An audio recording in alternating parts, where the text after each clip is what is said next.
Okie dokie. So this week, I'm going to preface what we're doing today with not a disclaimer. Well, not you know what I mean. I actually had to pick and choose which things I'm going to present today.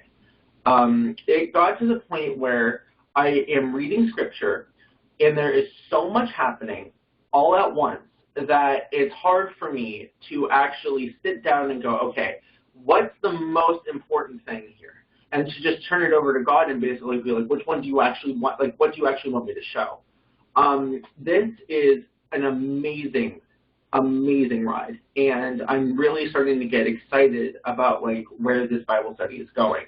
So, so there are, of course, a couple of things that we always do right before we begin. There are two things in particular that I want to mention.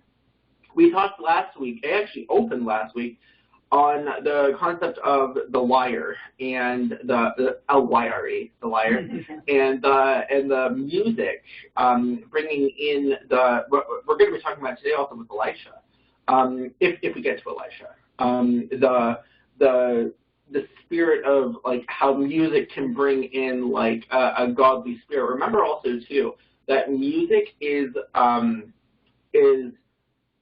something that only humans really do. And remember, humans are created in God's likeness.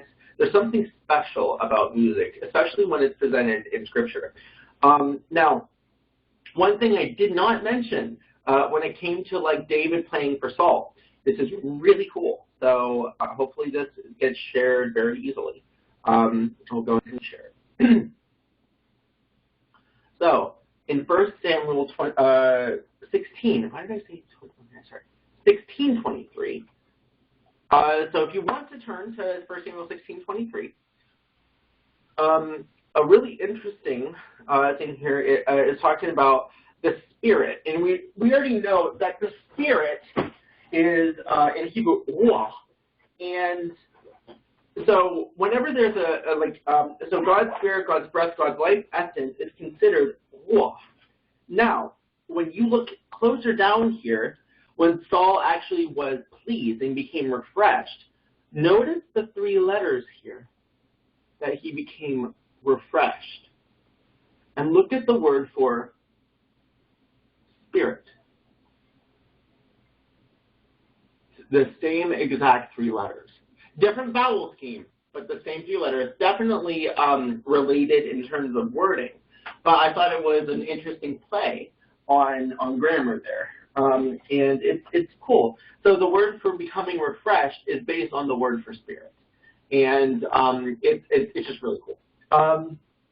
Another thing I wanted to show had to do with 1 Kings, Kings 10:14.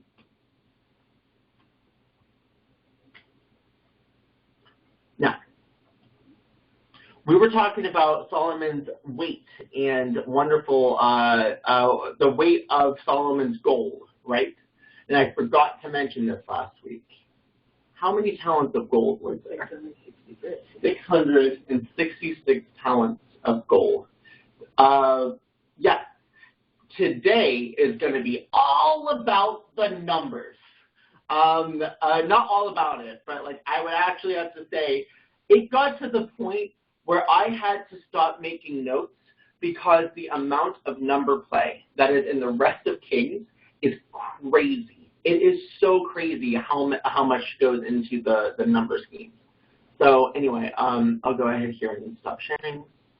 But yes, it's just super, super cool. This is going to be a fun and wild ride. So I'm looking forward to this. Now, one thing of note, come with me on a journey. We ended in, I think it was 1 Kings 12, whenever Solomon basically passed away. 1 Kings 12. No, okay, this is when the northern tribes revolt. Okay, so, yeah, 1 Kings 12 is when we left off. Now, if you have a physical Bible or an electronic Bible, just follow with me, right? I'm just looking here. Go to 1 Kings 16. There is a 7-verse introduction to this entire chapter. Look at 1 Kings 17. There is a 7-verse introduction. In 1 Kings, hold on, I'm looking.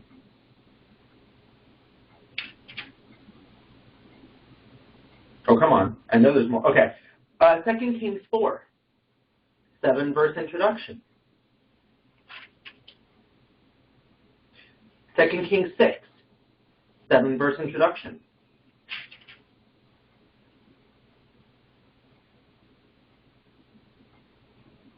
I'm just going through like all my little subsections here. I'm just looking. Are you saying 7 verses? Yeah, the actual, there's 7 verses that kind of head things off for the rest of the chapter. 2 Kings 15 is one of those chapters.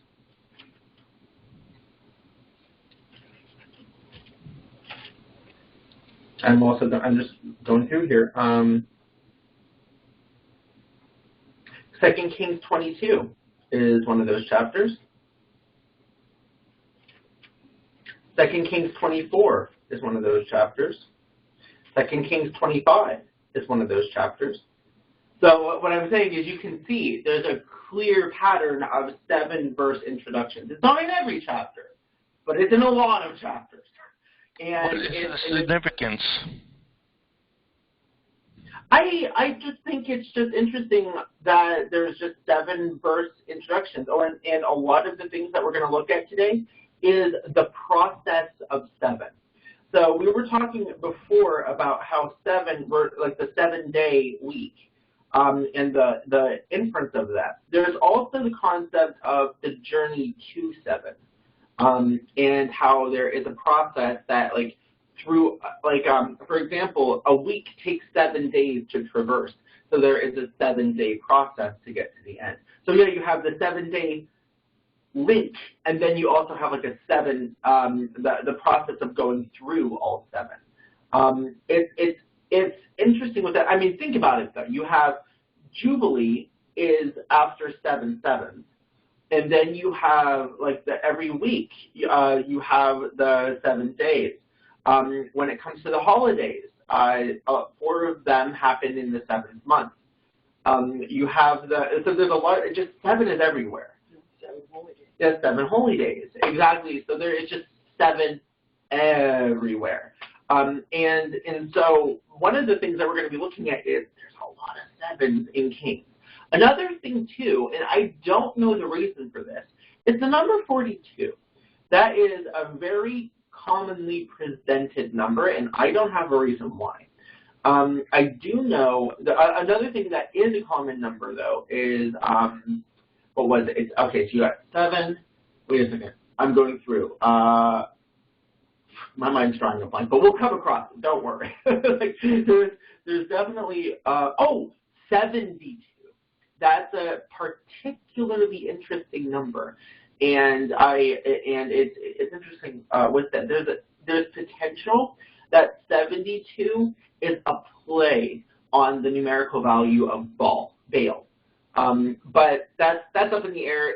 It's debatable. But I wanted to present it as an option because the first 2 letters of Baal's name is like the line up to the number 72. And there's something about the lamed, like the last letter, but I'm just going to say it like that. That's all it is right now. I'm very unclear. You know that when I'm very unclear about something and uncomfortable about presenting something, if I'm not sure about it, I won't present it to its entire extent. But that is something that I think has merit, but I have to look at it more.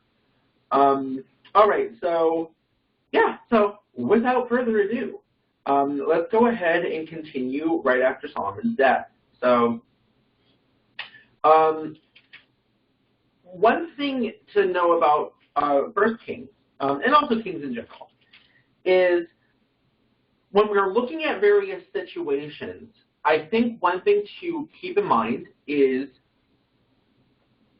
think of it, okay, I'm kind of going against what I said at the very first Bible study. think of it from a modern perspective to a point. Is our human nature today all that different? Is a question I would like to pose as we go through Kings. When we look, I've noticed that in various, like in various congregations that I used to be a part of, that a lot of,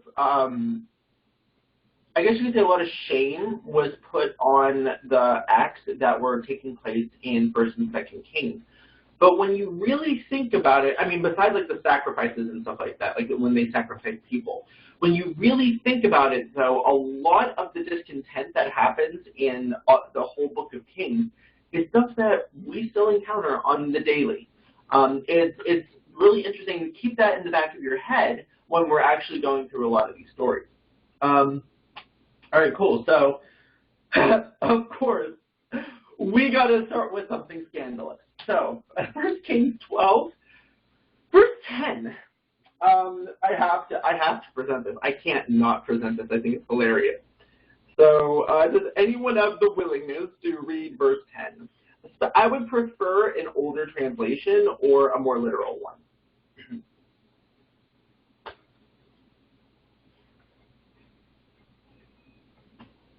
What's yours say? Verse 10? Verse 10 of chapter 12. Wow. Yeah, New King James said waist, but Old King James said loins. Oh, no, read the whole thing. Okay. It's not what you think. Then the young men who had grown up with him spoke to him, saying, "Thus you should speak to the people who spoke to you, saying, Your father made our yoke heavy, but you make it lighter on us. Thus you shall say to them, My little finger shall be thicker than my father's waist." Or loins. The word for little finger is not little finger. Just saying. My little member is a better way of translating that. What were you saying, Dad? It looked as if like you laid out for a second. I was going to ask what chapter and verse I was in it. 1 Kings 12, verse 10. And okay. So what he said, so most translations say my pinky. It only appears one time in all of Scripture, actually twice, but it's because it's mentioned twice in the same chapter. And it basically means my little member, and or my little one. And so it's basically saying that what I have is thicker than my father's waist. And that's a very, very interesting way to start things off for this Bible study today. So they definitely didn't mince words when it came to certain things like that. And it is interesting that he listened to the voices of the younger people instead of listening to the wisdom of the older. But anyway, and so once again, think about it. How often does that happen in modern perspective? Like, how often do we just listen to the people we want to listen to? Anyway, so same chapter, verse 20. When the people of Israel learned of Jeroboam's return from Egypt, they called an assembly and made him king over all Israel. So only the tribe of Judah remained loyal to the family of David. I'm posing the question: is that so wrong of them to have done, in terms of a human way of looking at things? Is that so wrong for them to have established their own? Think about just what. If you know the story. If you don't know the story, that might be different. But like, if you read what happened, are they really that much in the wrong for that?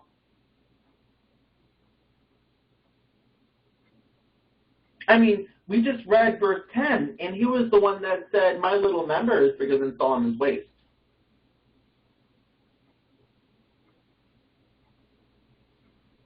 It was Rehoboam.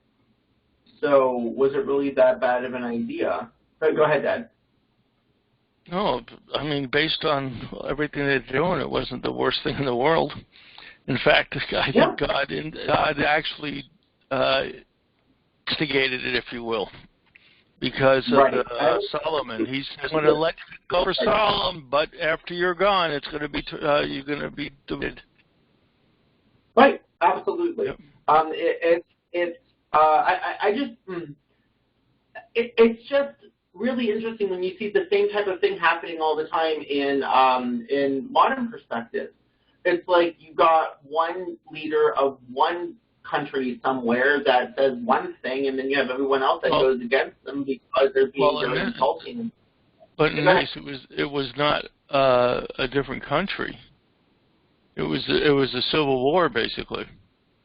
Exactly. No, that's what I meant. That's what I meant. I'm trying to think of an example recently. It's like, I know that there has been a lot of problem with Brazil and how brazen the president there has been. I don't know if he got, like, I don't know. There's a lot of, like, crazy stuff that happens, and it happens all the time. And then you have these inflammatory comments. I mean, we're crying out loud. The founding fathers called each other whoremongers. And so it's like, it's just something that happens all the time. What was it? John Adams and was it Jefferson? That like were at his throat. Yeah, they were really good friends, and then they became very much enemies to the just before they died. Right, and it's like, and I think they also died on the same day, which is interesting, and that's also on July 4th, I think. But anyway, it was on July 4th. They both had it on July 4th. But so when you look at that perspective, though, I mean, think about it. This type of contention happens all the time, and then weird circumstances surround such contention.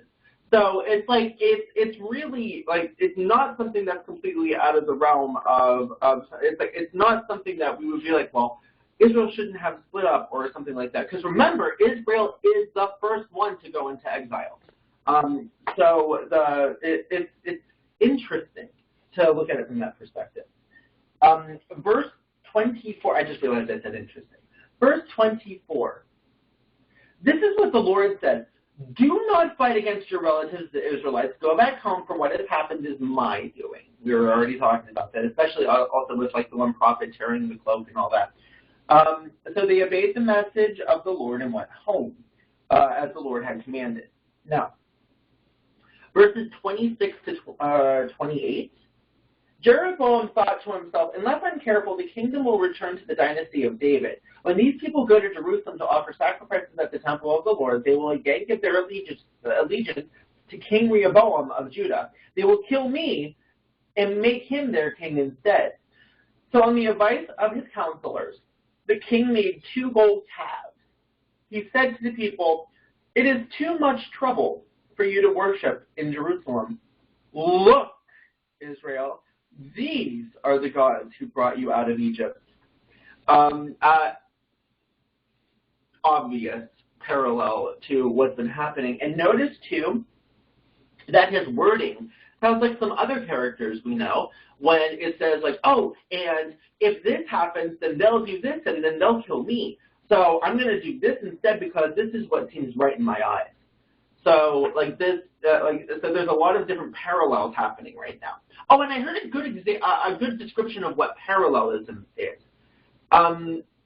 When you think of like when you hear that word, just remember it's like the same concept but slightly nuanced. Is the meaning of that? So when you have the same concept of trying to save your own neck, or the same concept of like, oh, when these people see you, they're going to think that you're my wife, so they're going to kill me type of a deal. Like, this is the same type of wording. And then similar with Aaron and the calf, it's like, so it's slightly different situation, different nuances, but the same concept. So it's a parallel structure. So it's really cool stuff.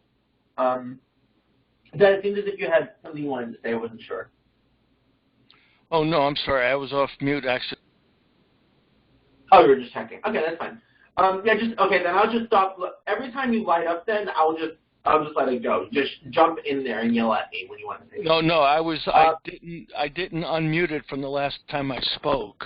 I'm sorry. Okay. No, you're fine. So verse 32. And Jeroboam instituted a religious festival in Bethel, held on the 15th day of the 8th month.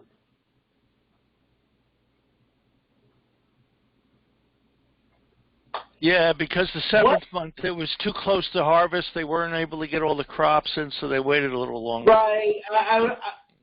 What is the difference? when is the Feast of Tabernacles? 7th month. And what day? 15th day of the 7th month to the 20th. 14th, I think. Yeah, 14th. It's the 14th day. Yeah, you're right. It is 14th. Yeah, I didn't think 14th. Yep, you're right. On a bad meat. Day of Atonement. Yeah, Day of Atonement. Yeah, it's on the 10th day. The 10th of the 7th month is Atonement. The 1st of the 7th is Trumpets or Rosh Hashanah. Yep. So why do you think it's just this slight altering of +1? We were talking about numbers. Why +1? So instead of the 7th month, it's the 8th month. And why the 15th day instead of the 14th day? Yep. It's one better. It's one upped you. No. It's on the name for David. And remember, they're contending over which one is truly the heir of David. And so they're actually going based on, okay, what's Israel? What's Judah? And think about David. The numerical value of David's name is 14. What is the small gematria of 14? What's the what? Oh, I'm sorry. No, I'm sorry. I misstated that. Solomon. Solomon's small gematria is 15. I'm sorry. So 375, you add up all the numbers, it's 15, right? And remember, the word for good has a small gematria of 8. So there's a lot of weird play that 8 and 15 have just as much value to them as 14 and 7 do to older festivals. It's just a slight nuance. And this is stuff that we do all the time. Think of Easter. When you actually look at it, Passover itself is based on a lunar cycle, based on a certain calendar. When Easter was decided, it was based on the first full moon after the vernal equinox. So it's okay, wait a second. It's a slight nuance, but it's very similar in concept. We do this all the time. You have you have International Labor Day, which is usually in May, and then you have American Labor Day, which is in September. And then you have Canadian Thanksgiving is in October. U.S. Thanksgiving is in November. We do this all the time. So when you're thinking about what Jeroboam is doing, from a diplomatic perspective, it's not that big of a deal. So from a diplomatic perspective, don't get me wrong there. So, well, like you're talking about the thing on Labor Day, the reason why we had switched it because we didn't want to be associated with the Communist Party, which started Labor Day thing. Right. But the thing is, though, look at what happened in the Bible. Jeroboam didn't want to get associated with the Judah holiday was. Right. Yep. I'm not arguing with you. I'm just stating what, the mod versus the ancient. The whole point is for me to throw wrenches in these. So don't worry. I love it. This is so cool. This is what fuels me right now. This is so cool to look at it from a perspective from a human perspective, it ain't that big of a deal. So to a godly perspective, it is a huge deal. It's right in our own eyes. Right, exactly. So I think it's something that we have to, it's really cool. Okay. Chapter 13, verse 18. But the old prophet answered, I am a prophet too, just as you are. And an angel gave me this command from the Lord, bring him home with you, so he can have something to eat and drink. But the old man was lying to him. So when the prophet received word from the Lord, don't do this and don't do that, and then some other prophet, just look at the whole nature of prophets, all the whole nature of all the stories of all the prophets in the Bible. They're very strange. They're they are not known for their normalcy. And so when you are a prophet, I guess, and just think of it from a human perspective, and you're told by God not to do something, goes goes and does what was supposed to be done, came home, and then another prophet came to you and said, but the Lord told me to do this. It's not, to me, it doesn't seem as if that one prophet really, unless you mean that the prophet didn't ask the Lord if this is what should be done. That's potential. But think about it, though. It's the whole nature of prophets is one thing changes and then another. For example, when you get a prophet going up to someone saying, punch me, and they're wait, I don't want to punch a man of the Lord. That makes absolute sense not to punch a man of the Lord. And then you die for it? So it's really very strange stuff. So when you are, so I really don't see that the old prophet was that, well, the liar was, but the one prophet that was told don't do this, I don't think he was really that much at fault. So, yeah. Did you have something you wanted to say? It seemed like you did. No, I was just laughing at the prophet you were talking about that punched me, and the guy was killed by a lion because he wouldn't punch him. Right! It's but think about this, though. Imagine if, let's just say, random. Now, I know that there's a difference between prophets and, pastors or something like that, but imagine if, a pastor were to come to you and say, punch me right in the face right now. Come on. It's not, it's anyway. Verses 29 to 31. Well, yes? It would depend. I think it would depend on the congregation and the pastor. Maybe somebody would be willing to. That's terrible. Depends on what's happening, right? Well, we actually call pastors men of the Lord, right? So it's it's very similar. Yeah, it would be so. But I'm sure Ahab would have loved to have smacked Elijah in the face. But anyway, all right. So 29 to 31. So the prophet laid the body of the man of God on the donkey and took it back to the town to mourn over him and bury him. He laid the body in his own grave, crying out in grief, "Oh, my brother." Afterward, the prophet said to his sons, "When I die, bury me in the grave where the man of God is buried. Lay my bones beside his bones." So it's funny to me, I guess you could say the about face, when it comes to oh, I lied and this one died, but now I'm totally recognizing him as my brother and I want to die beside his bones. It's just a very strange story, and it's meant to be, I think. It's just, this is an example of after Solomon's death, the chaos is really starting to just, remember when I said before, I posed the question, what's really right in this situation anymore? What good is there? I think we would be hard-pressed to find some true good in some, now, of course, simple things not simple things, amazing feats, but simple things in terms of topic, the resurrection of the dead, or help someone survive, by multiplying food. Those things are absolutely good. They're very godly, all of that. But I'm talking about, the smaller details of smaller stories. It's hard to find the good. So, anyway.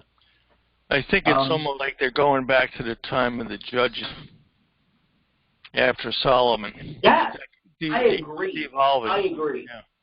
Yeah. Mm-hmm. In those days, Israel had no king. And everyone did what was right in their own eyes.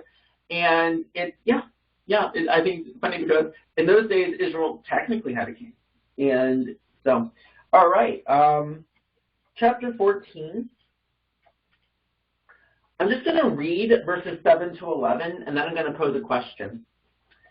So, give your husband Jeroboam this message from the Lord, the God of Israel. I promoted you from the ranks of the common people and made you ruler over my people Israel. I ripped the kingdom away from the family of David and gave it to you. But you have not been like my servant David, who obeyed my commands and followed me with all his heart and always did whatever I wanted. You have done more evil than all who lived before you. You have made other gods for yourself and have made me furious with your gold calves. And since you turned your back on me, I will bring disaster on your dynasty and will destroy every one of your male descendants, slave and free alike, anywhere in Israel. I will burn up your royal dynasty as one burns up trash until it's all gone. The members of Jeroboam's family who die in the city will be eaten by dogs, and those who die in the field will be eaten by vultures. I, the Lord, have spoken. That is a statement. Okay. So my question is, so God brought him up just to tear him down. If you look at it from a perspective, like I would guess more of a simple-minded perspective, it's puzzling to think that the Lord gave this to him, but he knew very well that he was going to tear him down as a result. Why do that to someone? Oh, what about Saul? Exactly. Mm-hmm. Yep. Yep. Give them what they want. This man Saul. Yep. Yeah. Yep. It's interesting. I think the reason I'm posing this question is because we have a perspective of God in terms of modern Christianity that I think is erroneous in terms of what the Bible actually says God is like. Don't get me wrong. I believe that the Lord is an absolutely loving being. And I think that there's free will and there's free choice, but he knows the hearts of people to their own faults. Meaning that, like, all right, I'll give this to this person, but I already know that it's going to be terrible. Just like when Moses said to Israel, you're not going to succeed. Like, so, and by the way, in those days when you finally get a king, because I know you will, even though I'm telling you not to, but you're going to do it anyway, the whole, it's interesting. So I think it's something that, in terms of, for example, I have a lot of non-Christian friends that have that take that that Christians look at God in a way that the Bible doesn't often portray him. And I would have to agree with that statement. I think it's because it's a very shallow representation of the way God's portrayed here. Another example is, why in the world send an evil? This is something that we've been pondering in my Hebrew class for the past 3 weeks, is why would God send an evil spirit upon Saul? Like, why would that even happen? We're about to read Micaiah. Like, why in the world would he send a lying spirit? I think it's good to look at God's nature in a way that's more open-minded than we give it credence for. So, all right, well, yeah. Isn't that a lot like the situation with Saul again? He started off, Saul was positive situation, but then he got worse and worse, and then God made it, gave him an evil spirit. I got one. Ahab. What? What about Ahab? Yeah. There are sections where God's actually pleased with Ahab. But it said, right before the sections where Ahab is said to be, like, amazing in certain regards, right before that it says Ahab was the worst ever. So it's really interesting. And I have to say it's interesting here because it causes one to ponder. And I think it's healthy to ponder such things. It's almost like a parent yelling at their kid. Oh, you're the worst ever. Why are you doing this? Right. What's wrong with you? Right. Oh, speaking of which, we're going to be talking about Jezebel eventually. Does anyone know what Jezebel's name means? Mean lady? No. Where is Baal? No, where is Baal? And it's funny because, or where has Baal gone? The interesting part about that is, remember, we're going to be talking about them cutting themselves to call him to them. So there's a lot more to be said about that particular practice. Jezebel's name was very similar. And when it came to her name, we'll talk about that when we get there. But it's really a lot more to than we know just by reading it. Another one too, "Go up, you bald head," has a different meaning. To me, give it like, and it's really cool. Like the meaning of that. Listen, we can actually get there today. But anyway, but it's like a. I'm not going to spoil it. It's really, really cool. And remember, we're talking about this whole contention has to do with, remember, archaeologically speaking, there are 3 gods of Israel. You have El, you have Baal. I'm sorry, 4 gods. You have El, you have Baal, you have Yahweh, and you have Asherah. And these are the 4 primary gods of Israel. 3 male, 1 female. And so just remember that, because this is going to come into play, especially like when Israel is doing the things that it's doing, and then Judah follows suit later. So, all right. So, okay, we're going to talk about some interesting cultural practices. So, okay. Verse 15 of chapter 14. Then the Lord will shake Israel like a weed whipped about in a stream. He will uproot the people of Israel from this good land that he gave their ancestors, and will scatter them beyond the Euphrates River, for they have angered the Lord with the Asherah poles they have set up for worship. What are these Asherah poles? Oh, we're going to talk about some really, really, really cool stuff right now. So, what are Asherah poles? Any guesses?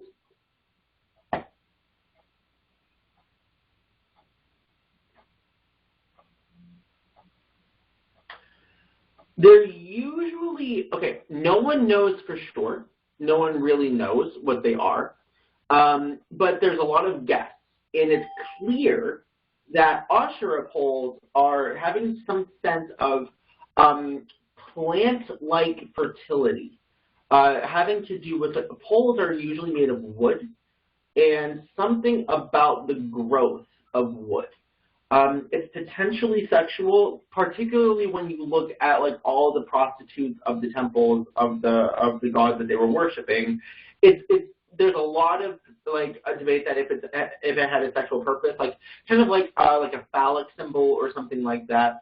There is a lot to be said, because a lot of depictions have a tree of life coming out of Usher's stomach.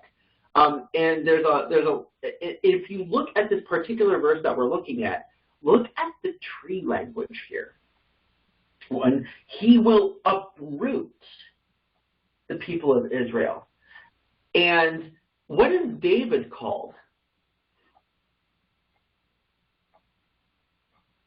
The root of Jesse. And then you have so from this good land that he gave their ancestors, and will scatter them beyond the Euphrates River. Remember, the Euphrates River has a garden connection, and he will throw them beyond the Euphrates River. He will cast them from the bountiful, the garden-like living. And then you have, for they have angered the Lord with their Asherah poles, because they have brought a foreign tree within this garden. And it's really, really cool. Like the plant-based language that is going here. And remember, it's talking about, what did God tell the people to do? He said to be fruitful and multiply. And fruit usually comes from trees. And so when you're bringing these Asherah poles in, an Asher is usually portrayed as some sort of fertility, and usually wood-based. And so there's there's that concept of fruit being provided from the stomach of Ishtar, and the whole there's a lot of really interesting concepts that the ancient Canaanites had. And looking at it's just one thing whenever you're reading scripture is to pay attention to the word fruit and the word seed, and also the concept of human seed in terms of what they harvest and what they reap, and what it's really cool to look at it from that perspective. Because remember, when we had our first gathering, it had to do, we were looking at the concept of fertility among all the different cultures that we were looking at in the area. And so a lot of it had to do with cultivation and fruitfulness and garden-like imagery. And so right now, what we are encountering is a battle of the gardens, a battle of the mountains, a battle of the, because like you'll say like, well, this God is a mountain God versus a God of the valleys. And then you have like, it's like all this imagery that we've been talking about since like day one of this gathering is starting to really come into focus here. This is super cool to me. All right. So verses 22 to 24. During Rehoboam's reign, the people of Judah did what was evil in the Lord's sight, provoking his anger with their sin, for it was even worse than that of their ancestors. But for they also built for themselves pagan shrines and set up sacred pillars. Usually sacred pillars in this sense are like phallic symbols. Think of obelisks. Anyway, in Asherah poles, this is why people are wondering if it has a similar idea. On every high hill, but remember, God himself has a high hill. So this is a battle of mountains, and this is a battle of gardens, and this is a battle of a truly cosmic battle. So, and under every green tree, all this stuff is coming together. It's really cool. All right, so then we have verse 27. King Rehoboam. Oh wait, no, I'm sorry. I forgot. There was one more verse there. Verse 24. There were even male and female shrine prostitutes throughout the land. The people imitated the detestable practices of the pagan nations the Lord had driven from the land ahead of the Israelites. Once again, I can't reiterate this enough. This is a cosmic battle. And and that's all I got to say. Verse 27, remember the inference of bronze. So 27. King Rehoboam later replaced them with bronze shields. What did he replace as substitutes? Gold shields. Gold shields. Do you remember what the word bronze sounds very similar to?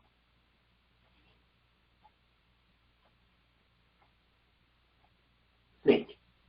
Bronze and snake are very homophonous. Actually, it's more like the first three consonants are exactly the same. Bronze and snake. And usually, and the reason why people think bronze and snake is because when a snake bites you, it feels like fire, and how you make bronze is through fire. And a similar thing is like with the word seraph. Seraph means serpent. It can also mean burning fire. And because of like when you're actually like when you're bitten, it feels like fire traveling through your brain, your veins. So there are two words that play off of each other in two different schemes. Parallelism. And so when you're looking at the word bronze, whenever you read the word bronze in Scripture, replace it with the word snake and see how it plays out. Usually, there's something cool about it. So King Rehoboam later replaced them with bronze shields as substitutes. And he entrusted them to the care of the commanders of the guard who protected the entrance to the royal palace. Now, remember, when is the first time a guard is mentioned in Scripture? Yeah. And what was being guarded? Tree of knowledge of good and evil. Oh, no, the garden itself. Yeah. The tree of life. And it's basically the whole garden was cut off. And there was a flaming sword. But now we have a bronze shield protecting the kingly court. So it's parallelism, slight nuances, but with hidden meaning in them. And it's really cool. So, anyway. So, and then the next verse is like, whenever the king went to the temple. And remember, the temple is equated to garden imagery, and now this garden is being protected by snake-like shields. And it's, so, not snake-like, but like the word based on the word, like a word that's very similar to snake. Don't tell me something cool isn't happening here. So, So, all right. Chapter 15, verse 5.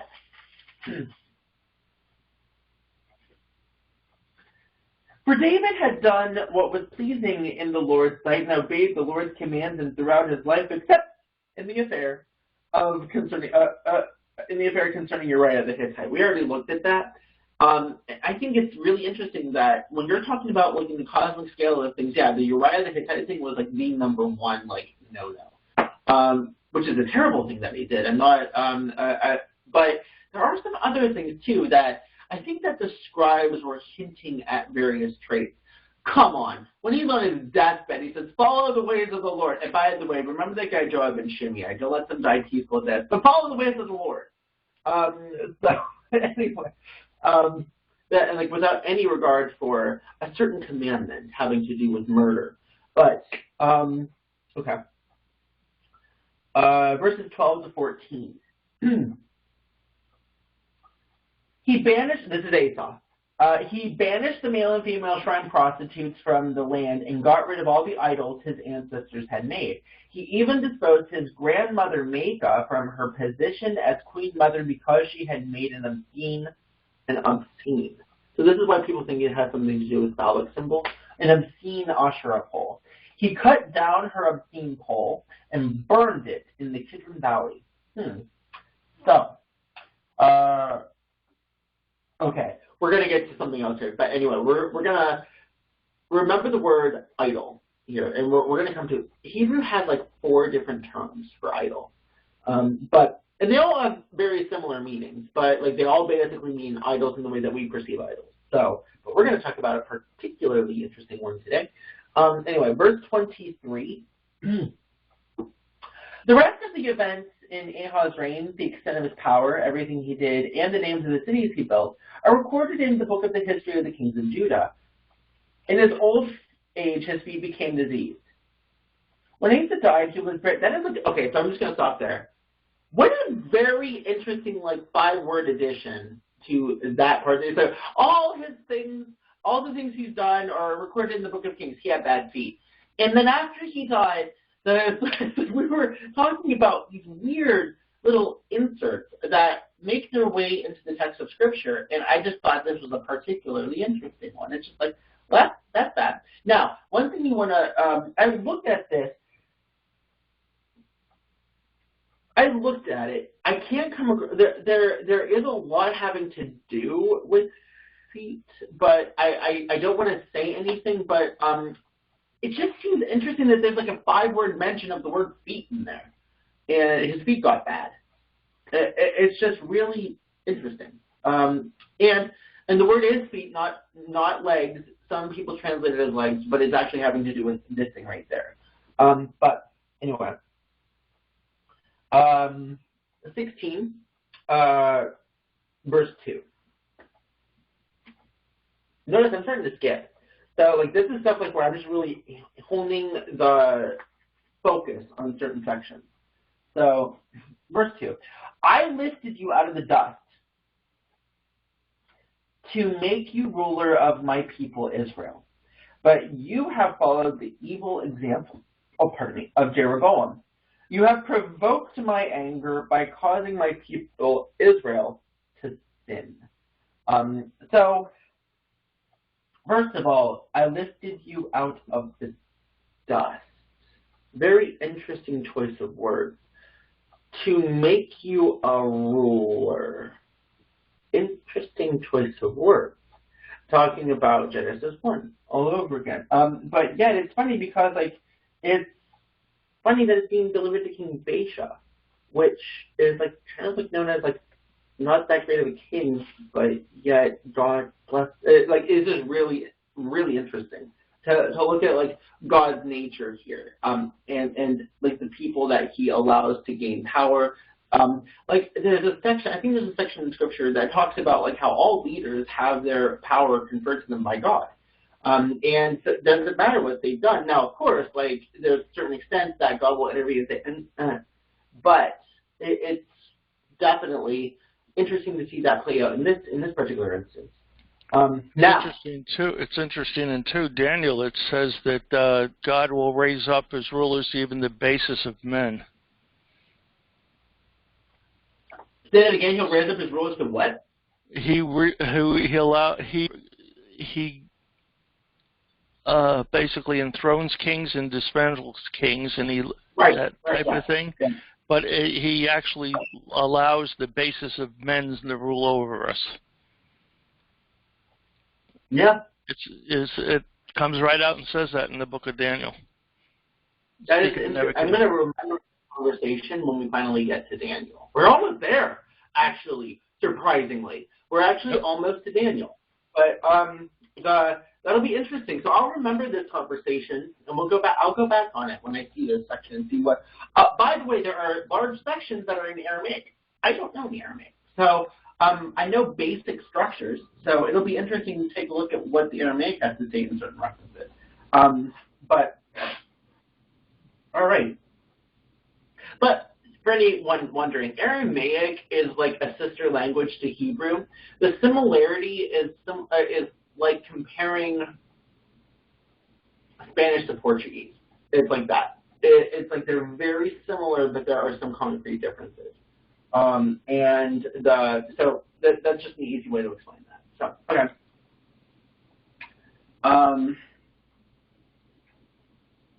All right, this is a cool one. Here we go. Verse 13. This happened because of all the sins Baasha and his son Elah had committed, and because of the sins they led Israel to commit. They provoked the anger of the Lord, the God of Israel, with their worthless idols. That's not the word that's used in Hebrew. The word idol isn't technically there. It's actually the word worthlessness. It actually stems from the word for vapor. If anyone knows what I'm inferring here, the word is hevel, which means vapor, something that is not tangible. It's like it's there, but it's not. Vanity of yes. Vanity. All is vanity. And so this is the same exact word that's being used here because of all their hevel. And it's a derivative of the word. It's a hevelim, and it makes it plural, so that could mean idols, but it basically says, like, because of all their worthlessnesses, it's basically a way that they're saying for all their vanities, or meaninglessnesses. So, yeah. And if you think of it that way, when you look at Ecclesiastes, when you think of, like, I think it's interesting because a lot of Christian churches talk about, like, the idols in our life today. And it's true when you look at it from that perspective. When you say, like, all is heaven, everything under the sun is heaven, then you would have to think, oh, so is everything under the sun idolatry when we don't focus on the things that are most important with the Lord? And I think it's an interesting... The reason I'm posing it this way, to look at it in both directions, so yeah, the idols are worthless, but then again, all worthlessness is like idol worship. So it's like, yes, and the reason I'm making that relationship to look at it from both perspectives is because the Bible does it all the time. There's a lot of interplay. We've already covered it, like a lot of interplay that goes back and forth. There's like, well, does it mean this, or can it mean this? Yes. And, like, for example, like, Jesus' name, that means Yahweh saves. So Jesus is Yahweh saves, but Jesus saves. Yes, exactly. So you have the two ways of looking at that. That's a very common thematic thing that Hebrew does, or Hebrew culture in general. Actually, Mesopotamian culture in general does that. But anyway, okay. Verse 24. Oh, another thing.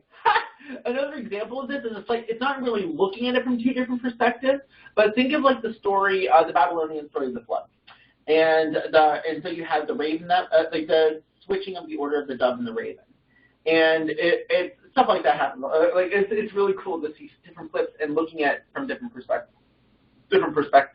Similar to what we're doing with kings here, when you have okay, like when you're looking at some of the actions that these people are doing, it's not too far out of the realm of possibility in our modern perspective. But then again, when you look at it from God's perspective, it's totally messed up. So, yeah. Anyway, 24. Okay. Then Omri brought the hill, now known as bought the hill, a hill, now known as Samaria, from its owner Shemer for 150 pounds of silver. Actually, technically, it was 2 talents, but anyway, he bought a city on it and named the city Samaria in honor of Shemer. It's interesting that it's a hill, and it's interesting that so. We're talking about the mountains and valleys and the gardens, and yes, and now you have the arch nemesis of Jews, the Samaritans. So this is the concept or the beginning of like this I guess you could say. Now the scripture itself is pretty unbiased when it comes to the description of how Samaria came to be. It's just over the centuries, though, you got that bitter discontent that managed to rival the way that Jesus did, and actually even today. But because if you know anything about modern Samaritans, they actually have a very interesting way of looking at the Torah scrolls. There's a lot of, I guess you could say, mysticism involved in their practices. It's really a very fascinating group. I think there's still 800 of them in the world. So anyway, look into them. They're really cool people. It's funny how you can see I don't know, let me see if I can find it real quick. Modern day Samaritans. Oh, of course, right.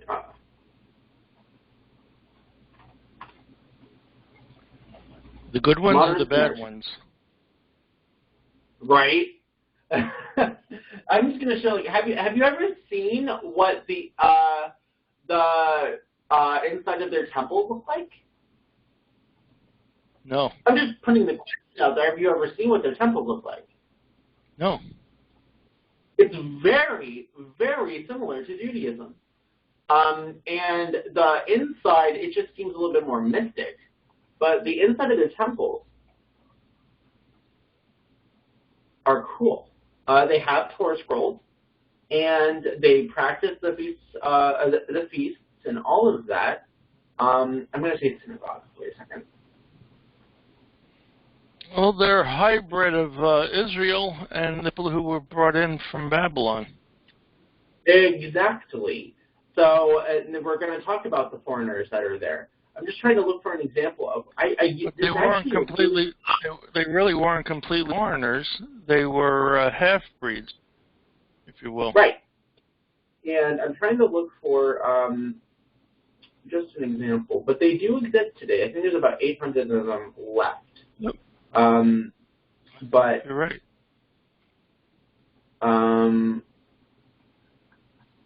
Well, I'll just show you some of their stuff. Okay, I'll just do it really quick. I know only a couple people can see the screen right now, but this will also be for those attending online.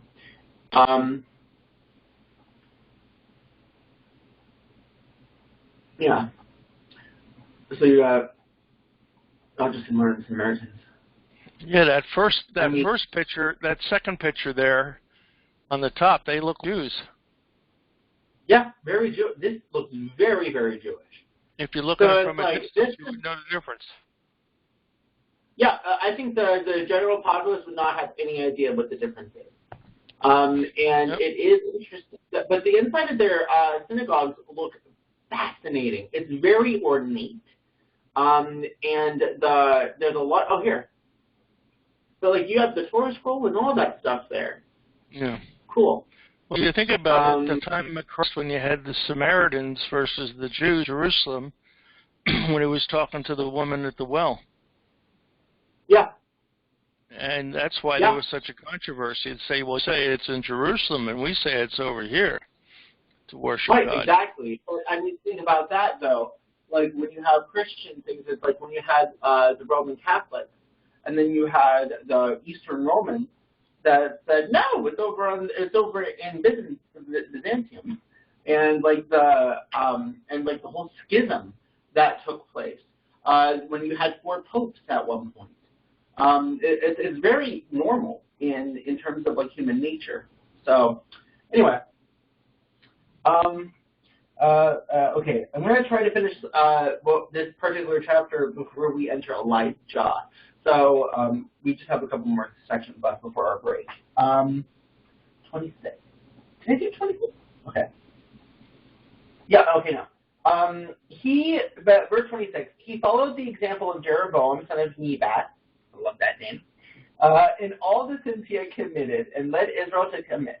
The people provoked the anger of the Lord, the God of Israel, with all their worthlessnesses. And the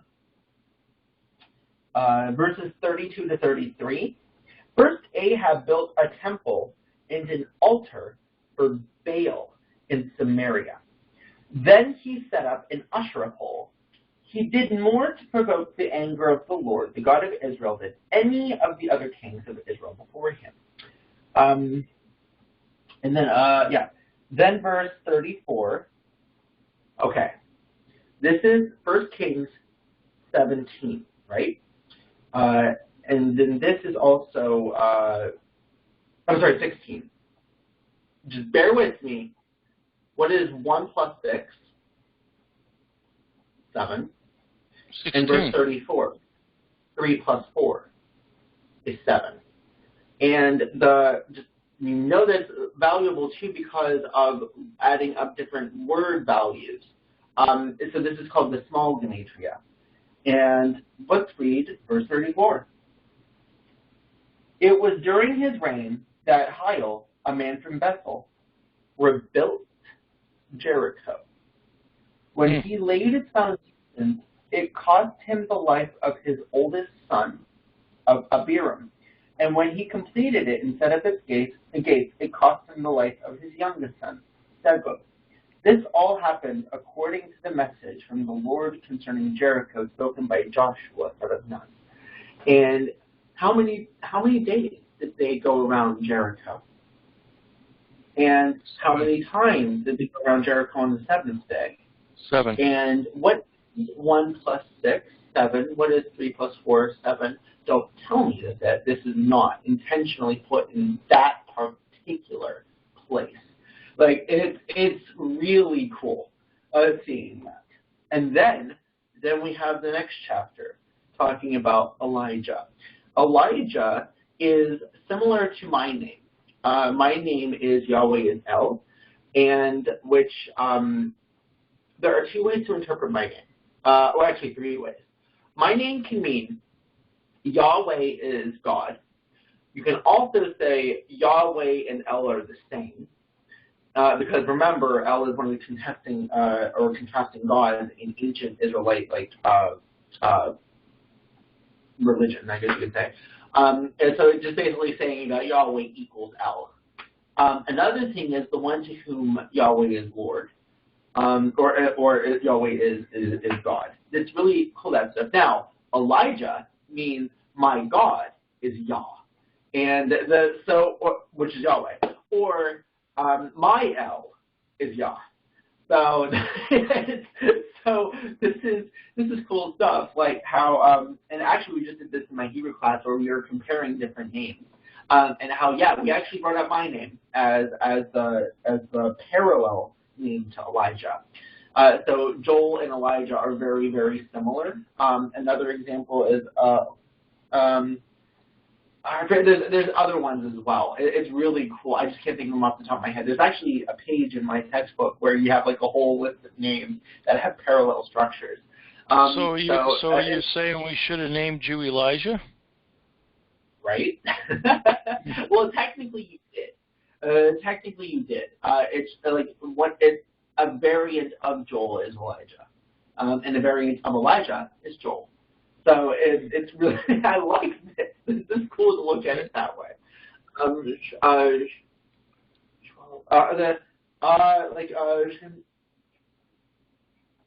There's something weird about, I'm thinking like Samuel, and there's like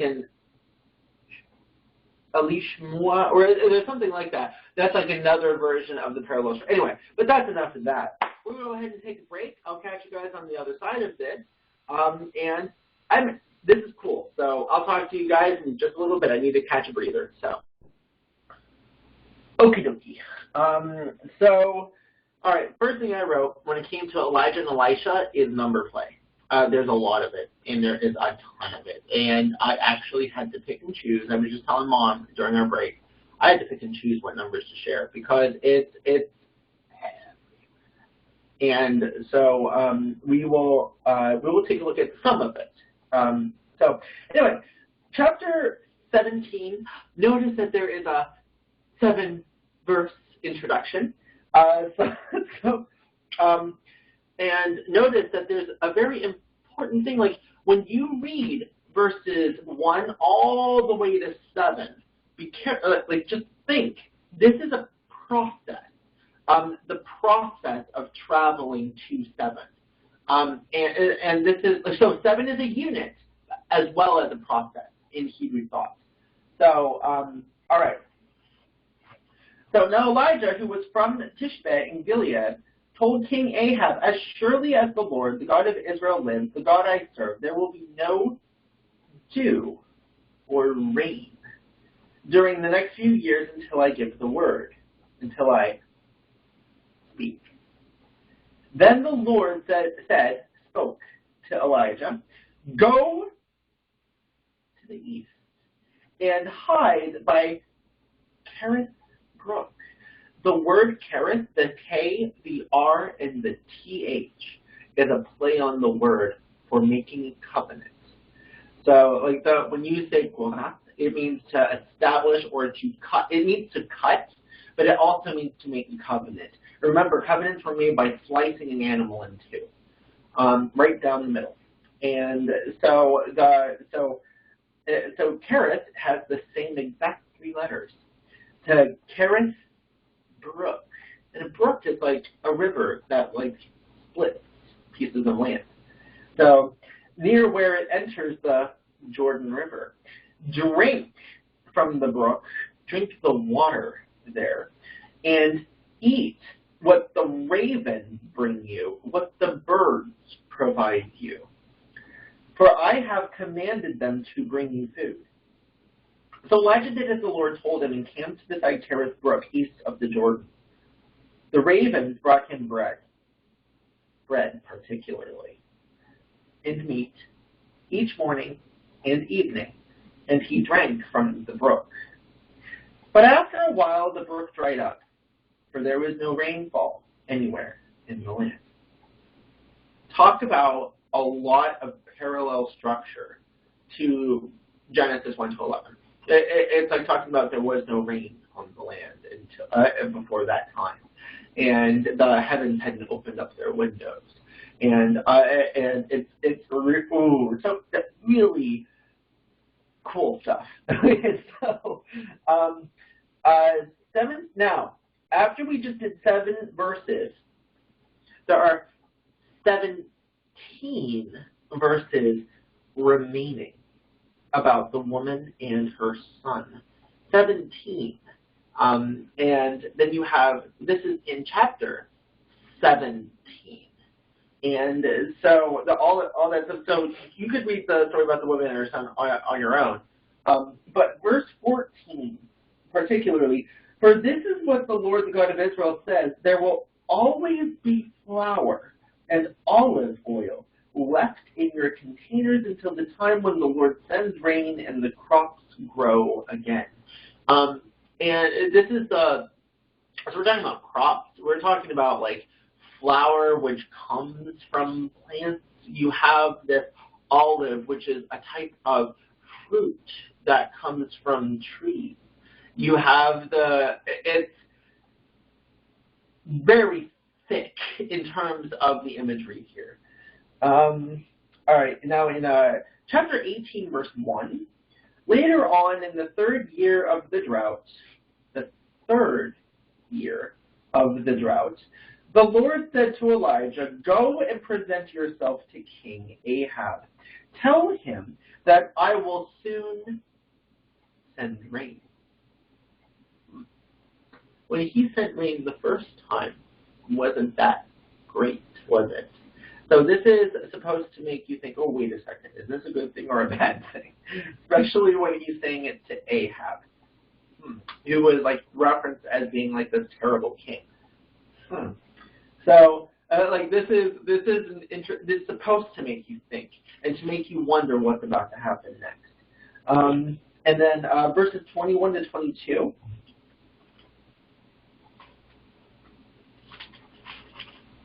I'm turning the page. Really not working with me. There we go. Okay, 21 to 22. Then Elijah stood in front of them and said, "How much longer will you waver, hobbling between two opinions? If the Lord, if Yahweh, I'm going to use the name here.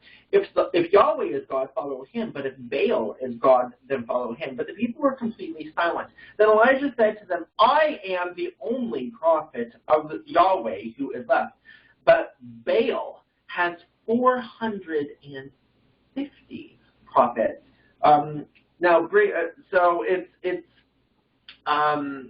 wait, there was something about 450 here. I forget. Oh, no, I didn't write it down.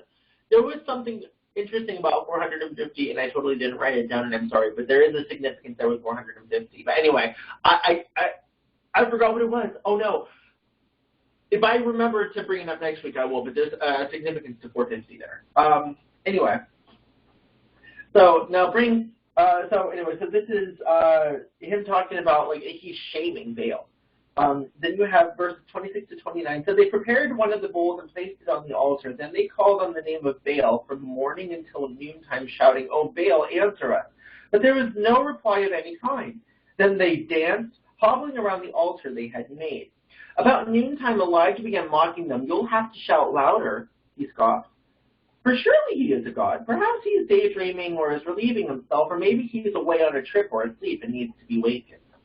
So they shouted louder, and following the normal custom, they cut themselves with knives and swords until the blood gushed out. They raved all afternoon until the time of the evening sacrifice, but still there was no sound, no reply, no response. Remember what Jezebel's name means.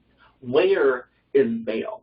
Let's talk about Baal. How did they actually get Baal to do things? And this is because Baal was often seen as an underworld god. He would go off on treks in the underworld. And so their screaming, their pain, their suffering, their blood would actually somewhat like it would like call him back to the worldly plane, so that way he could show his grace and mercy to the people. And because during his time in the underworld, he's waging war in order to make sure people and humanity live peacefully. It's interesting that he is waging war. Wow, I can't say that. So it like with swords, and it's like all that imagery is interesting too. So when Elijah said, "You're gonna have to shout louder," maybe he can't hear you. Maybe he's sleeping. Maybe he's off doing something else. Maybe there's something more important happening. You're really going to have to work for his attention there. Remember, Jezebel's name means, "Where is Baal?" It was common for them to have to inquire his presence. It's just the way that the nature of that particular god. So what Elijah's doing is actually mocking their.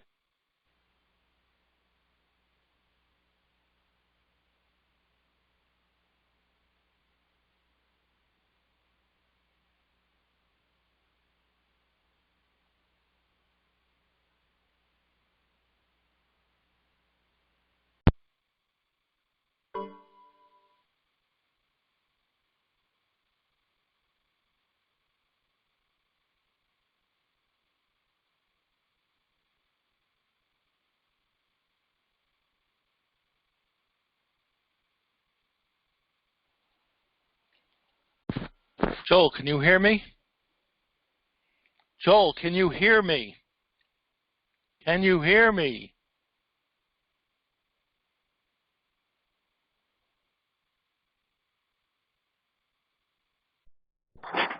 So yet again, I have lost audio. I have no idea where that is coming from. I really don't. It's just weird like that. But anyway, we're back, and we were talking before about the whole. We were talking about like the concept of Baal and how they would work toward getting his attention. So when Elijah's actually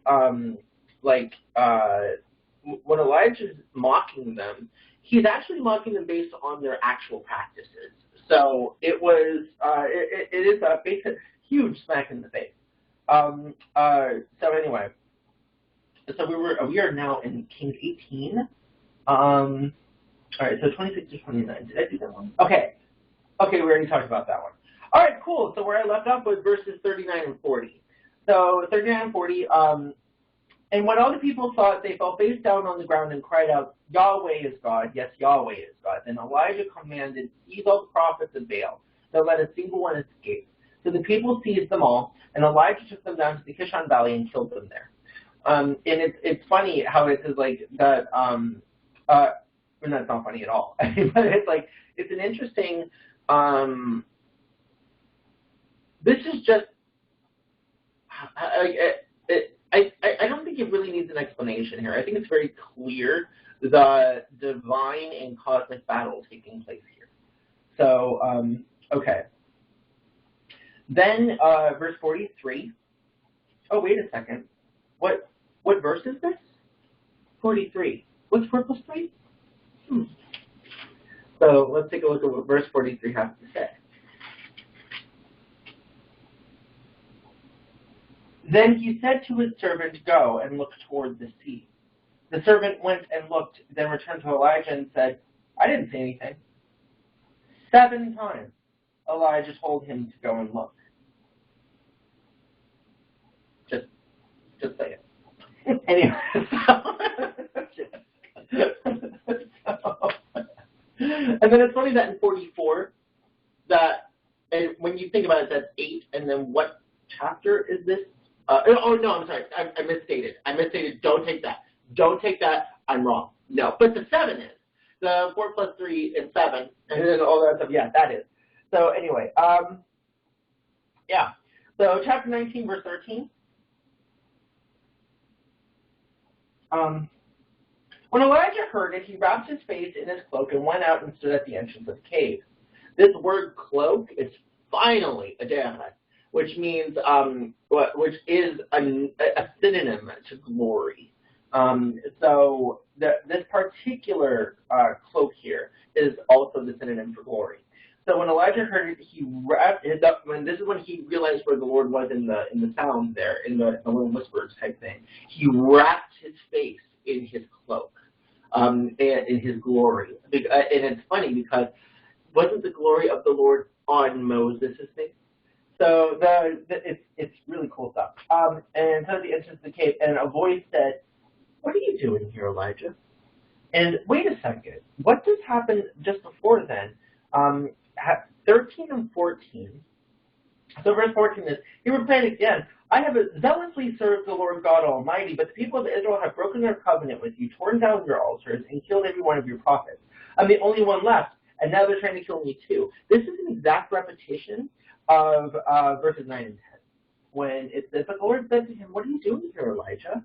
Elijah replied, 'I have zealously served the Lord God Almighty, but the people of Israel have broken their covenant with you, torn down their altars, and killed every one of your prophets. I'm the only one left, and now they're trying to kill me too." Interesting.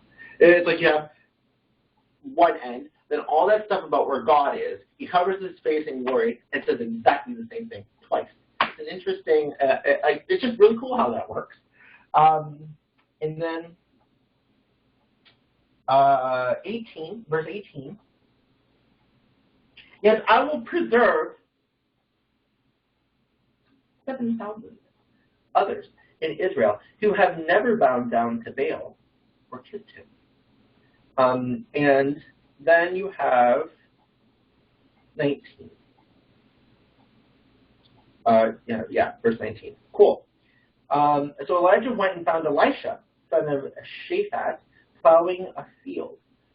There were 12 teams of oxen in the field, and Elisha was plowing with the 12. Elijah went over to him and threw his glory across his shoulders and then walked away. So this is like, when you're starting to see like the double wordplay is happening here, it gets cool. And so, all right. Then we got chapter 20, verse 15. My note here is numbers. So let's see what interesting numbers are in verse 15. Goodness, I can't turn my page. Okay, 15. So Ahab mustered the troops of the how many? 232 provincial commanders. What is 2 plus 3 plus 2? Then he called out the rest of the army of Israel, some how many men? So, I think it's clear the different stuff going on here. Verse 23. After their defeat, Ben-Hadad's officer said to him, the Israelite gods are gods of the hills. That is why they won. But we can beat them easily on the plains. By the way, a great and famous plain is Megiddo. And there's, which is, where are we getting from? But, so this whole plainer, hill, valley, all that stuff, it's really interesting because you had gods from all these regions. And anyway,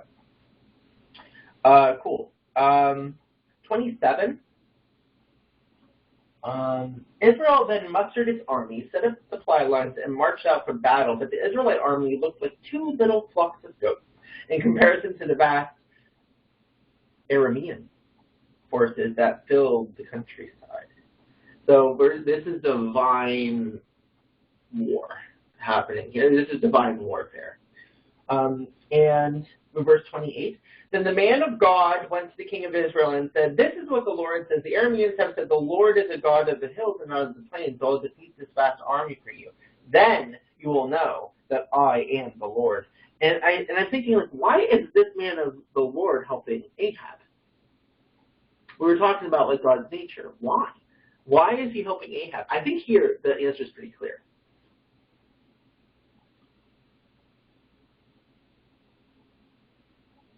Divine warfare. He's still at odds, not at odds, but really having a big contention right now with the other gods, and it's basically proving who's who. And even though Ahab was led astray very often by Jezebel, like there's this still like saying, "This is my people, don't mess with me." So verse 34. Wow, I cannot turn my pages today. Ben-Hadad, and I said in my comments here, is this bad? Ben-Hadad told him, I will give back the towns of my father, the towns my father took from your father, and you may establish places of trade in Damascus, as my father did in Samaria. Then Ahab said, I will release you under these conditions. So they made a new treaty, and Ben-Hadad was set free. Is that such a bad thing? Diplomacy. Absolutely diplomacy. And it's yeah, like stuff like that happens all the time among countries and nations and all that stuff. So now verses 35 to 36, I said my notes are, wow, would you? So think of it, wow, would you? Meanwhile, the Lord instructed one of the group of prophets to say to another man, hit me. But the man refused to hit the prophet. But then the prophet told him, because you've not obeyed the voice of the Lord, a lion will kill you as soon as you leave me. And when he had gone, a lion had attacked him. And I love that verse saying, he went to another guy and said, hit me, like, gladly. Wouldn't it have been crazy if he hit him and he died too? Anyway, you were too willing to hit me. I don't know. But anyway, the whole story about him waiting by the side of the road and all that, it's cool. Verse 21. Verse 10, and then see 2 scoundrels across from him who will accuse him of cursing gods and king is the actual translation there. Gods and king, or God and king. It's still debatable based on the plurality of it. but God's and king or God and king. Then take him out and stone him to death. Wonderful, wonderful scheme. Verse 20. So my enemy, you have found me, Ahab exclaimed to Elijah. Yes, Elijah answered, I have come because you have sold yourself to what is evil in the Lord's sight. And it's funny because, like, if you're going based on previous depictions of Ahab, it already mentioned that Ahab was a no good guy. And so then Elijah said, now you've sold yourself out. It's like, didn't the text kind of already say he did? Go back, though, to David, though. Things sometimes can be mixed up. So maybe this was like a preface in terms of like what Ahab did. But it is interesting that it was already mentioned. And Elijah's saying, well, you sold yourself out on that one. So anyway. Verse 25, remember, Jezebel's name means, where is Baal? And yeah, a ritual, I wrote here as an explanation, a ritual cry during his time in the underworld. Her name was a common cry. So anyway, no one else so completely sold himself to what was evil, and the Lord said as Ahab did under the influence of his wife, where's Baal? So anyway, verse 29. Do you see how Ahab has humbled himself before me? Because he's done this, I will not do what I promised during his lifetime. It will happen to his son. I will destroy his dynasty. So even with Ahab, who was considered one of the most despicable kings, it has finds favor or grace in terms of like how God sees things. Anyway, chapter 22, verse 17. Then Micaiah told him, in a vision. Okay, stop. Wait a second. We have read this as a group before in terms of like when we were doing the Bible reading last year. It was around this time last year that we were doing this section. It's funny. But the one thing I do want to make just remember everything. Absolutely everything we've been talking about, the divine counsel, how God directs his angelic authorities, how the whole thing happens, how God sends certain spirits upon people, how you have an angel of death, potentially also God himself because it has a sword. Anyway, but there's like all that imagery. Now let's read this. Then Micaiah told him, in a vision, I saw all Israel scattered on the mountains, like sheep without a shepherd. Remember, this whole story that we've been reading is like sheep without a shepherd. And remember what a prophet means. It has to do with seeing things the way God sees them. And God sees Israel right now like a sheep without a shepherd, like sheep without a shepherd. And the Lord said, their master has been killed. Send them home in peace. So I want to check something really quick. Bear with me. I want to see what the word for master is. 22:17. I want to see if it's Baal. It might not be, but I want to see. Might be Adonai. I don't know. It's coming.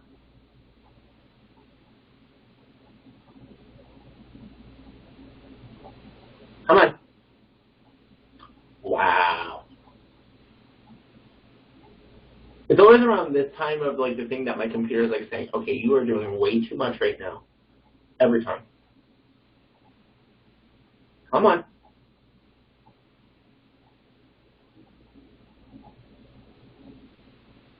Well, I'll come back.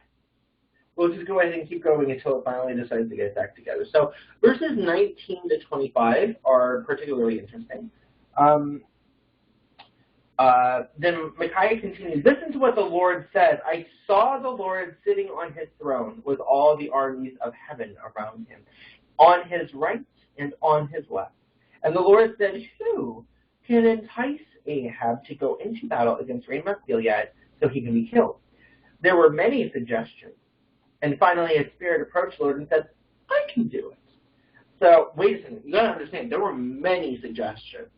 But one came and said, no, regardless of these suggestions, I'll do it. How will you do this, the Lord asked. And the Spirit replied, I will go out and inspire all of Ahab's prophets to speak lies. You will succeed, said the Lord. Go ahead and do it. So you see, the Lord has put a lying spirit in the mouths of all your prophets, for the Lord has pronounced your doom. Then Zedekiah, son of Kenana, walked up to Micaiah and turned the page, and he slapped him. Slapped him across the face. This is shameful. The concept of slapping is like you don't even deserve a punch. You're so beneath me. Slapping is that shaming, condescension. Since when did the Spirit of the Lord lead me to speak to you? He demanded. And Micaiah replied, you will find out soon enough, and you're trying to hide in some secret room. So it's really interesting, the battle of spirits here. And finally, my thing starts to work. Okay.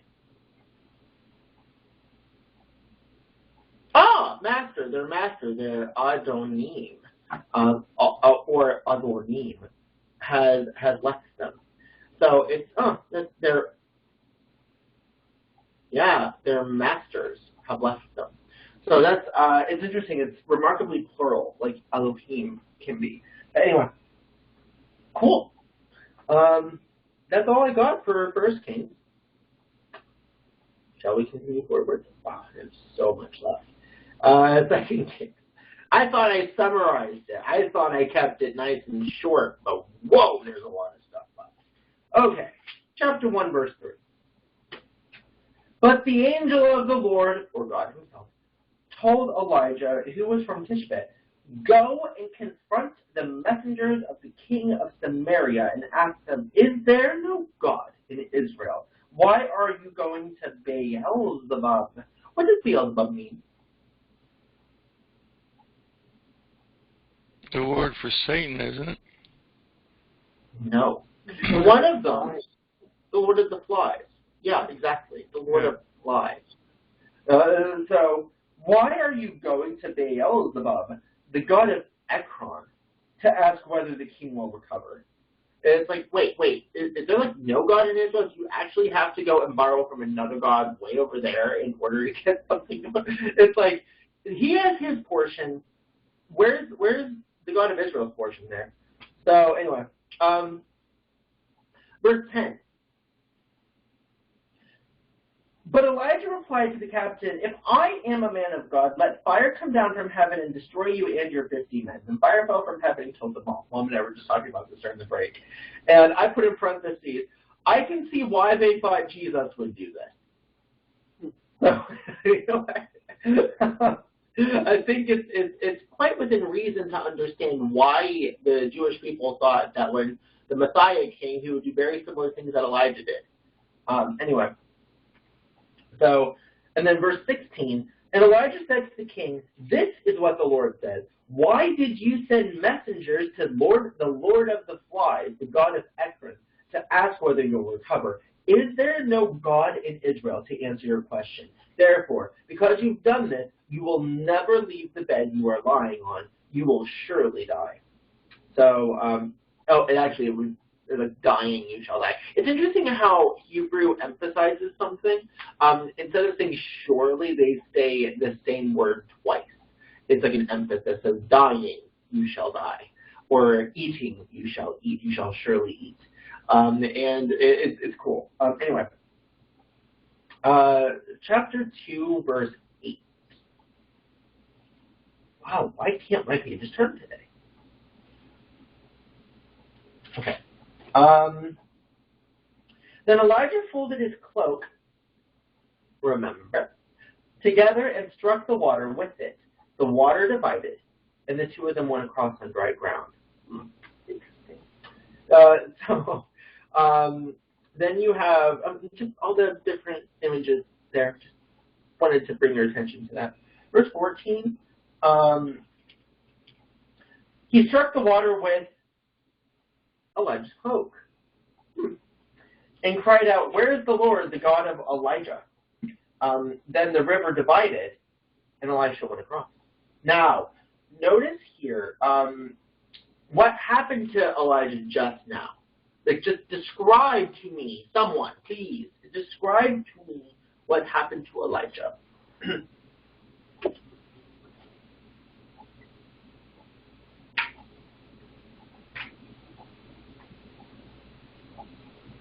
Please. What do you mean? He became like you mean his Moses thing about drying up the water and walk through? The chariot. Oh, the chariot of fire, yeah. Yeah, what happened to Elijah?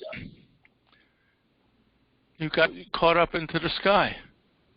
Yeah. What direction did he go? You tell me. East? Up. Oh, up. Oh. He went up. Up. And so where is Baal? Down. Down. Go up, you bald head. Ah, you got it now. This is really cool. I never, ever knew this. So Baal, or Baal, I think Baal. I personally, his name in Hebrew is Baal. But anyway, so Baal or Baal is down. He is known as a god of the underworld that keeps the foundation afloat for the world, so that way the world won't descend into chaos. Then you have the Lord on high, who is the one who pulls back the curtain of the heavens and has the so you can see Baal and Yahweh are like complete opposites here. And so so now it's starting to get interesting when you have the insult that is coming next in verses 23 and 24. Elisha left Jericho and went up to Bethel, house of God. As he was walking along the road, a group of young men from the town began mocking and making fun of him. "Go up, you bald head," they chanted. "Go up, you bald head." So, by the way, going up, wait a second. The phrase used in Hebrew, it kind of rhymes. It's really cool. I wonder if I could just get it real quick. I hope that my computer works with me right now. It's a really cool, not really a rhyme, but it's like a cool, chant. It is a chant. Like, in Hebrew, it is quite clearly a chant. All right. Okay, 2 Kings. Okay, so the word "go up, you bald head," the phrase is, okay, "Olekeria," "Olekeria," and it's really cool how they say that. So it's funny how he went up to Bethel, to the house of El, and as he was going up the road, this is the Hebrew here. I will definitely share this. I think it's important.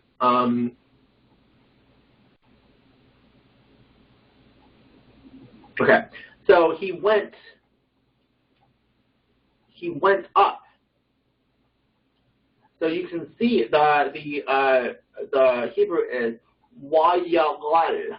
And also, by the way, Baal is written with these last two letters. Baal. So anyway, so Wayalal. And he went up from there to house of El. And as he was Wale, so this means going up, on the road, some youths, or this doesn't mean like a young man, usually probably around their late teens, and some little youths came from the city and mocked him by saying, "Walikeria, Walikeria." So it's "go up, you bald head, go up, you bald head." And it's really so fascinating to see the, wait a second here, my computer's freaking out.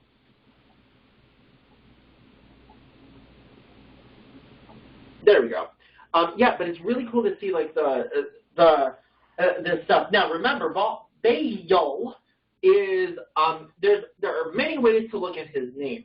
Baal or Baal is his name, and the sound Baal, which means upon or up unto. It is part of his name, but there's a slight nuance to it. And there's another thing too when you're talking about like a sacrifice. Certain sacrifices produce a pleasing aroma. These ones are called whole burnt offerings.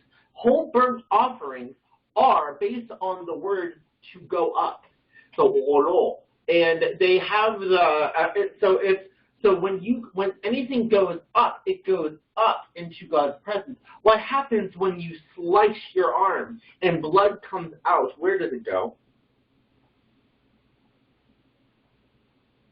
Down. It drops onto the ground. When Cain's blood was spilled onto the ground, you have this is so cool. When Abel's blood.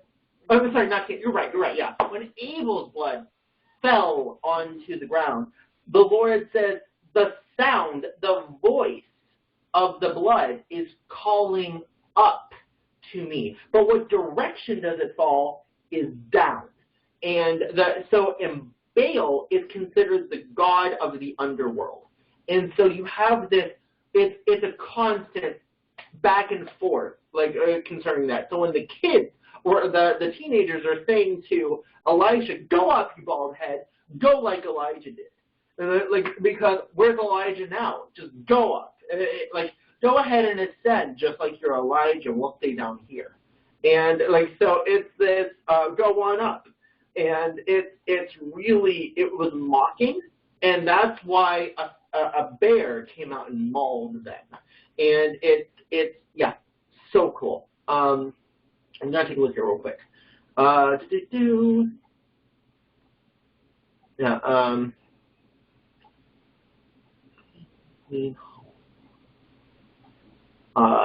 I'm not gonna. It's just cool stuff. All right. Alrighty, so with that said, we'll do a few more, maybe we'll go to the end of Elisha, and then we'll wrap things up next week. Chapter 3, verse 2. Now remember what just happened. Okay. So, he did what was evil in the Lord's sight, but not to the same extent as his father and mother. He at least tore down the sacred pillar of Baal that his father had set up. Then we have then you have verse 9, and I said Numbers. The king of Edom and his troops joined him, and all three armies traveled along the roundabout route through the wilderness for 7 days. 3 armies, 7 days. But there was no water for the men or their animals. Verses 15 to 17. Now bring me someone who can play the harp. While the harp was being played, the power or the spirit or the thing that was being poured onto Elisha, the Lord was poured upon Elisha, and he said, "This is what the Lord said: this dry valley will be filled with pools of water, pools particularly. You will see neither wind nor rain, says the Lord, but this valley will be filled with water. You will have plenty for yourselves and your cattle and other animals." So we got cattle, animals, all the creatures of the land, and then these weird springs will come up from these pools. These springs will just bring water and allow everything to be refreshed that way. Verse 19. You will conquer the best of their towns, even the fortified ones. You will cut down all their good trees. Stop up all their springs. And ruin all their good land with stone. So, verse 27. Then the king of Moab took his oldest son, who would have been the next king, and sacrificed him as a burnt offering. Verse 27. I'm just checking, just to make sure.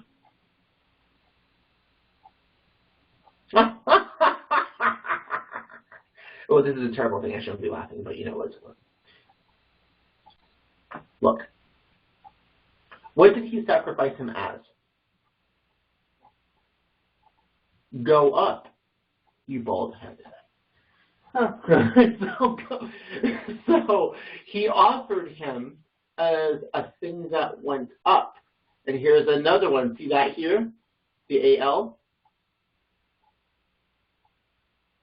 The wall. And there was indignation upon Israel. So this is like, okay, let me tell you this. I didn't, when we were just doing, okay, when I had this verse written down, and I was like, okay, let me check something, and I wanted to show the burnt offering thing. Remember when I said I have to pick and choose what is in here? I did not know until just now when I put this on the screen that you have, you have another olad, and you have another olad. Do you see the interplay that is happening here? Like, and this, and offered him, of course it's the same as a burnt offering, offers you olad, and then you have wood, and you have olad, and you have olad, and it's like all this, look, from him, from upon him. So, like, it's really amazing. Like, I did not know how many times this word showed up. I just was like, remember, I said, let me check this verse. I didn't look at it in the interlinear. But you can see, as clearly as I see right here, that there is a ton in Kings. There is absolutely a ton that's happening here, and it's absolutely amazing. So, yeah, I just had to share that. Anyway. So, hold on. My computer's acting weird. Okay. But this is so cool to me. Okay.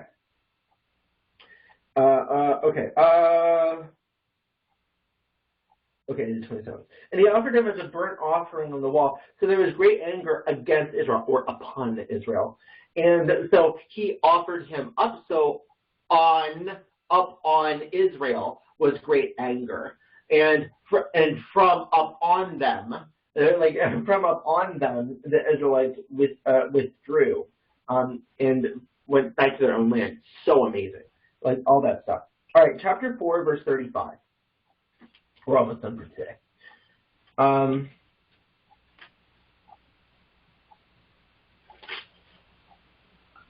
35. All right, now I wrote down this, before we even read it, I wrote down that this is the 35th verse of the 26th chapter of Kings. What is 2 plus 6? 8. What is 3 plus 5? 8.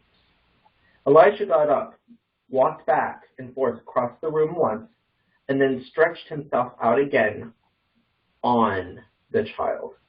This time the boy sneezed 7 times and opened his eyes. And remember, 8 is related to the word good. And then you have 7 plus 1. So he sneezed 7 times and opened his eyes. Similar, when you look at the Feast of Tabernacles, you have 7 days plus 1. There's like 7 plus 1, 7 plus 1. And it's a very common thing that happens. All right, now, verse 44. What is 4 plus 4? 44. And when they gave it to the people, there was plenty for all and some left over, just as the Lord had promised. Anyway, so when they gave it to the people, there was plenty for all and some left. Oh, wait a second. There was something interesting here wait a second. Wait, 300 people who this? Wait, there was something about the number 8 here going on. But anyway, there was something interesting happening. But it's okay. Like I'll let it go for now. But there was something else about like the number 8 actually appeared somewhere, and I'm just looking here.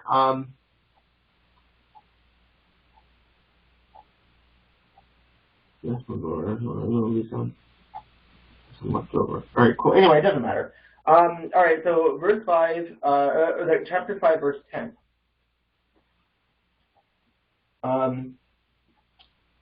But Elisha sent a messenger out with him with this message: "Go and wash yourself 7 times in the Jordan River.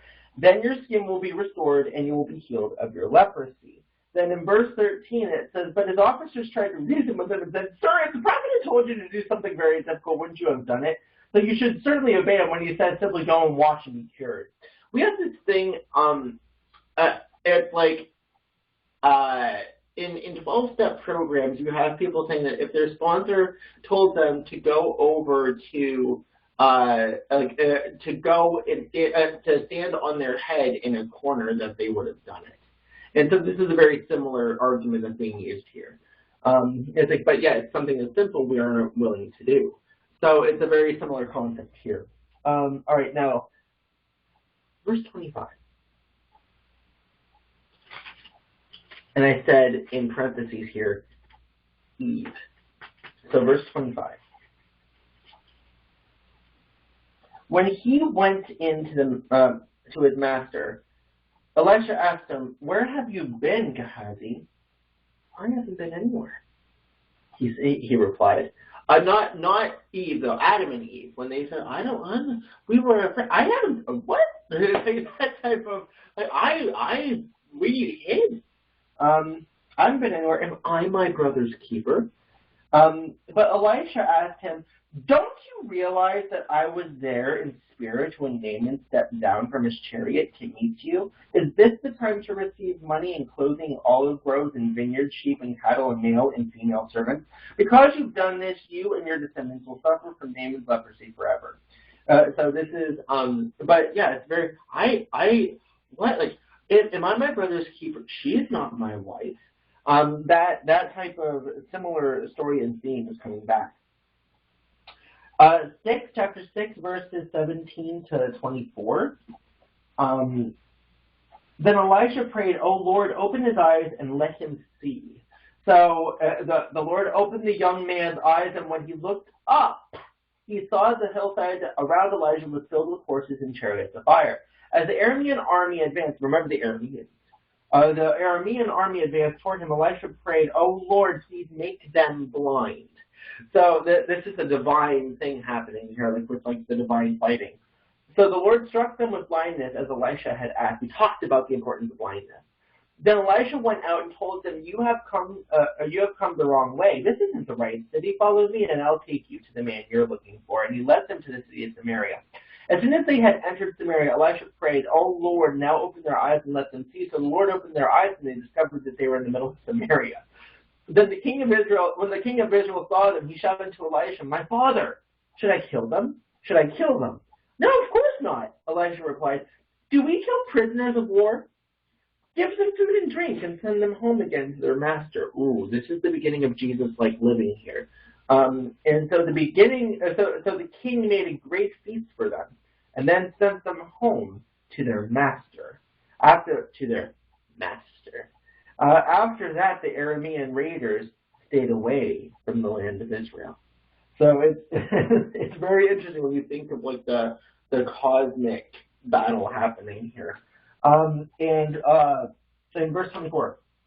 Sometime later, however, King Ben-Hadad of Aram mustered his entire army and besieged Samaria. So this is once again, it's okay, there was some time left, then bam, it hits again. It's this constant godly battle.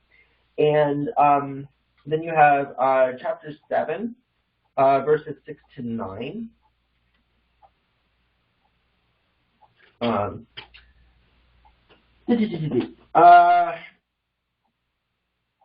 For the Lord had caused the Aramean army to hear the clatter of speeding chariots and the galloping of horses and the sounds of a great army approaching. "The king of Israel has hired the Hittites and Egyptians to attack us," they cried to one another. And what's the, anyway. So they panicked and ran to the night, abandoning their tents, horses, donkeys, and everything else as they fled for their lives. When the men with leprosy arrived at the edge of the camp, they went into one tent after another, eating and drinking wine, and they carried off silver and gold and clothing and hid it. It's just interesting interplay of different figures and imagery and all that stuff. And then they realized, they're like, oh, but wait, we're not doing the right thing. And then they themselves, these people who were in deplorable conditions, realized that they were doing wrong. And this is, oh, so cool stuff. Now I'm jumping. Chapter 10, verse 7.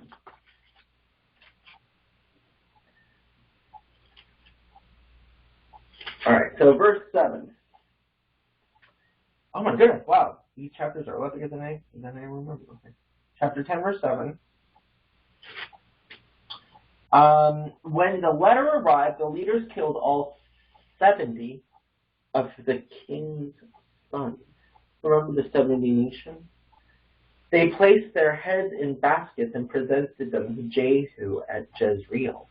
Then in verse 14, take them alive, Jehu shouted to his men, and they captured all 42 of them and killed them at the well of Beth-Eked.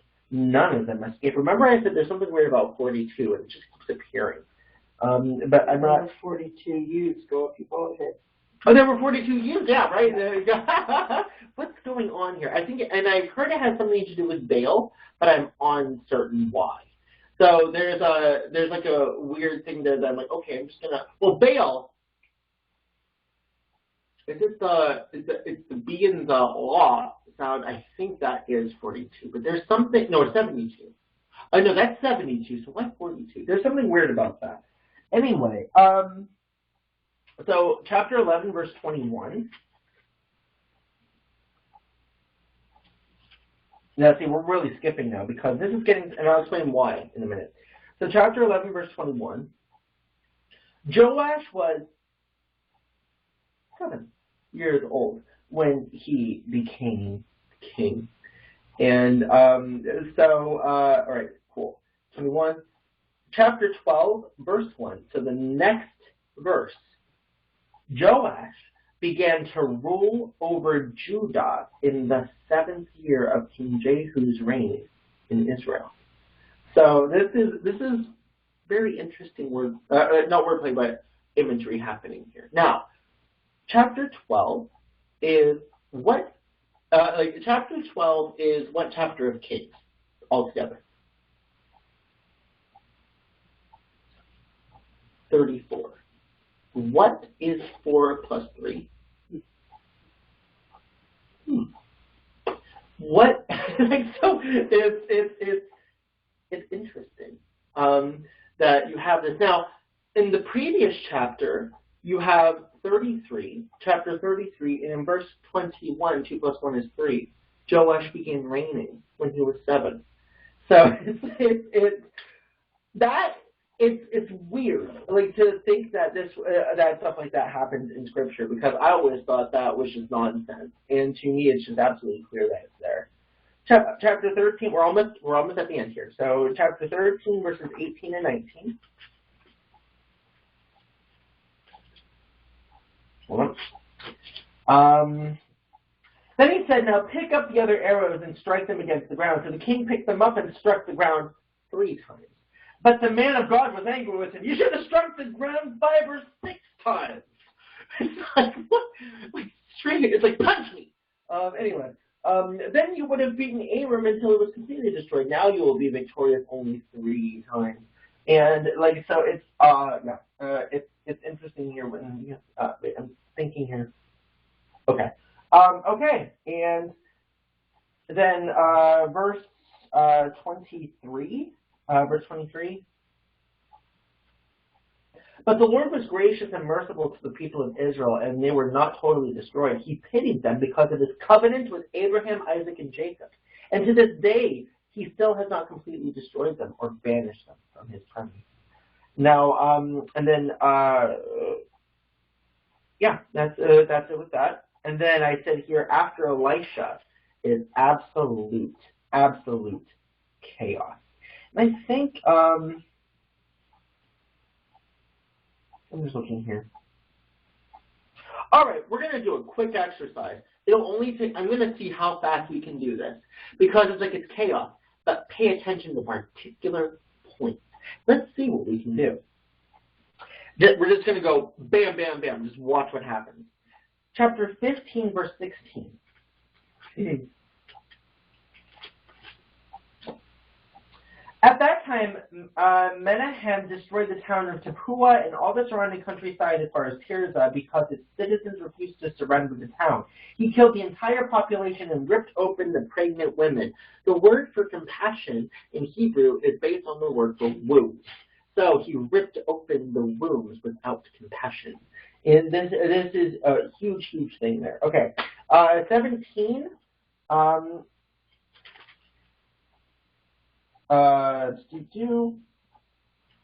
Verses 6 to 23. Now, you can just jot this down. Of all the things here, talking about all the things that Israel did, they worshipped other gods, they did all these things. It's like everything we've been talking about is in verses 6 to 23. And this is all that stuff.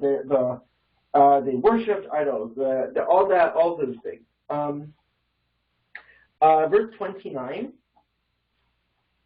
But these various groups of foreigners who continue to worship, these various groups of foreigners also continue to worship their own gods. In town after town where they lived, they placed their idols at the pagan shrines that the people of Samaria had built. So this is, again, this is like where we're talking about the Samaritans are getting their, this is the biblical account of where the Samaritans got their craziness from. Then you have verses 34 to 41.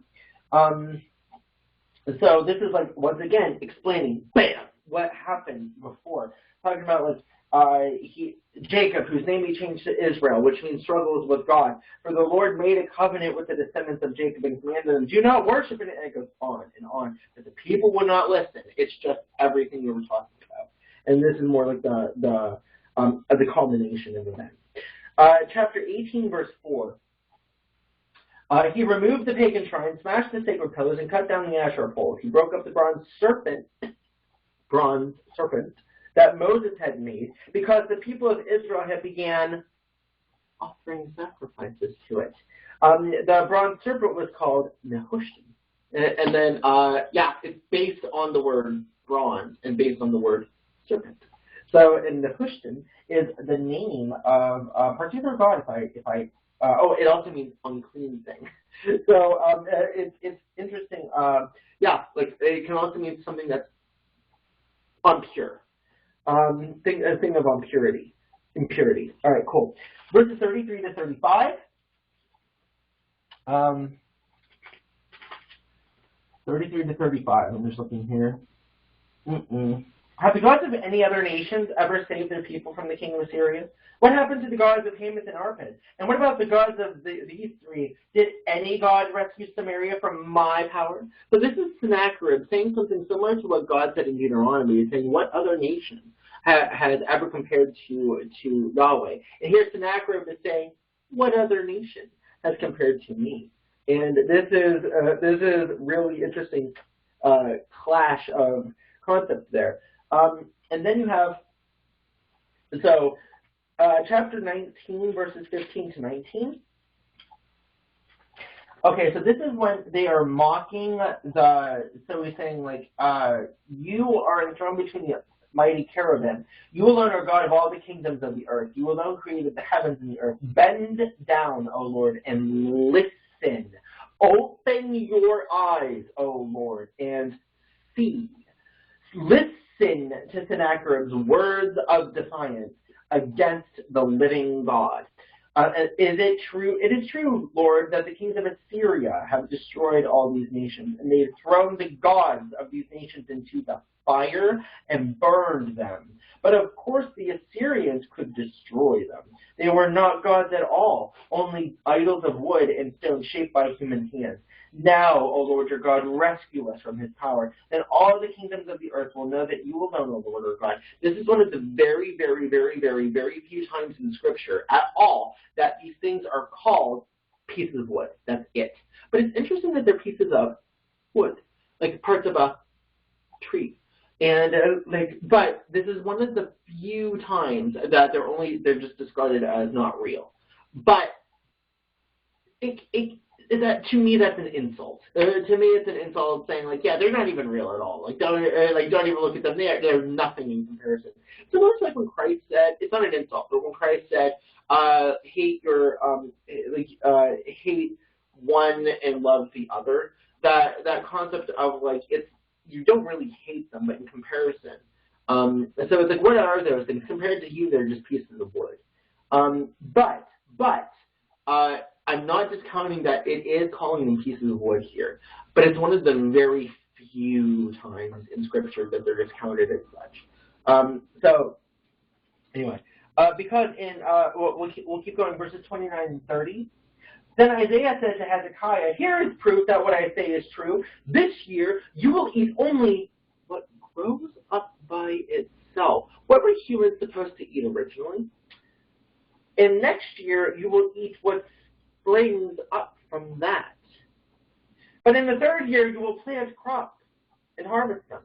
You will tend vineyards and eat their fruit. So here we're getting to the point of like humans actually able to take fruit. It's really cool. Anyway, then and you who are left in Judah, who have escaped the ravages of the siege, will put roots down in your own soil and will grow up and flourish like trees. You will put your roots into the soil, grow up and flourish, and produce your own fruit. So it's anyway. 35. Now remember, we just talked about how Hezekiah was just like, they're just pieces of wood. So in verse 35, verse 35, that night the angel of the Lord went out to the Assyrian camp and killed 185,000 Assyrian soldiers. When the surviving Assyrians woke up the next morning, they found corpses everywhere. And remember what I said before, that like if you petition the Lord, he will go ahead of you and wipe them out. Like, but he did decide to use the language of wartime, like with the people. But it is, I personally believe that if they would have just petitioned him in the beginning, that he would have done it, that he would have done it by his own self. I mean, he did it to the Egyptians. I mistakenly talked about like the what part of the idols, but we'll get to that in a second. In chapter 21, it's interesting. This is all about Manasseh. Manasseh is considered the worst king of all, but in Chronicles, he's given a reprieve, and in Kings, he doesn't have that reprieve. So he is portrayed as only evil in Kings. Chronicles, he repents, and he becomes a true observer. And then you have, oh yeah, the wood thing. Chapter 23, verse 5. This is what I was talking about. 23, verse 5. He did away with the idolatrous priests who had been appointed by the previous kings of Judah, for they had offered sacrifices at the pagan shrines throughout Judah and even in the vicinity of Jerusalem. They had also offered sacrifices to Baal and to the sun, the moon, the constellations, and to all the powers of the heavens. So it's like as if so they're not calling them just pieces of wood here. They're actually offering to the sun, the moon, the heavens, like all that stuff. So it's interesting that like that particular mentions that they're just pieces of wood. But okay, I'm just drawing your attention to that. Verses 6 to 7. The king removed the Asherah pole from the Lord's temple and took it outside Jerusalem to the Kidron Valley, where he burned it. Then he ground the ashes of the pole to dust, and to dust particularly, and threw the dust over the graves of the people. To dust it returned. And he also tore down the living quarters of the male and female shrine prostitutes that were inside the temple of the Lord. Prostitutes in the temple of the Lord. Where the woman wove coverings for the Asherah pole. It's interesting. There's a potential that it has to do with foreskin. But no one knows for certain, but it's potentially having to do with foreskin. Now, last thing, and I promise this is it. This is so cool. Now, Josiah is like hailed as an amazing king, right? And what did he do? They found the law. He goes, what is this thing? It's an amazing thing. The law. I love it. And he wanted to follow it to a T. He was zealous for it. He was super excited about it. He was all about it, actually. Now, let me go ahead and, but interestingly enough, in second, well, maybe I'll just have to tell you it, and you're going to have to take me for it because my computer is not liking me right now. It hates me. So I might just have to tell you. Okay, you can look it up on your own. Wow, my computer's acting weird. Can I do it? Hopefully I can. Okay, let's do it. Turn with me to 2 Chronicles, chapter 35, verse 13. 2 Chronicles, chapter 35, verse 13. Can someone read it because my computer is not cooperating with me?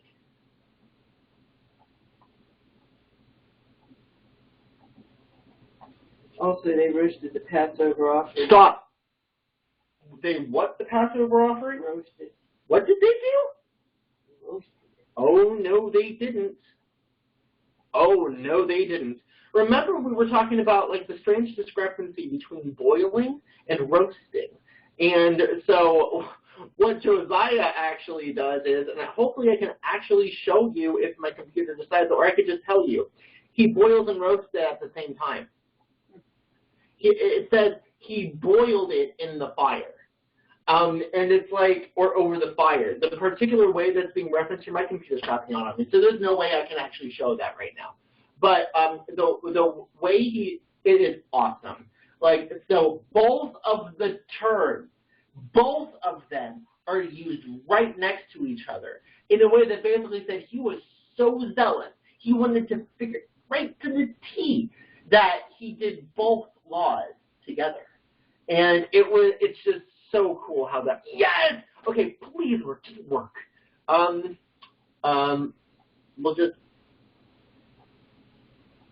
Like freezing. yeah, I know, but we can do this. Stop it, stop it, stop it. Stop it.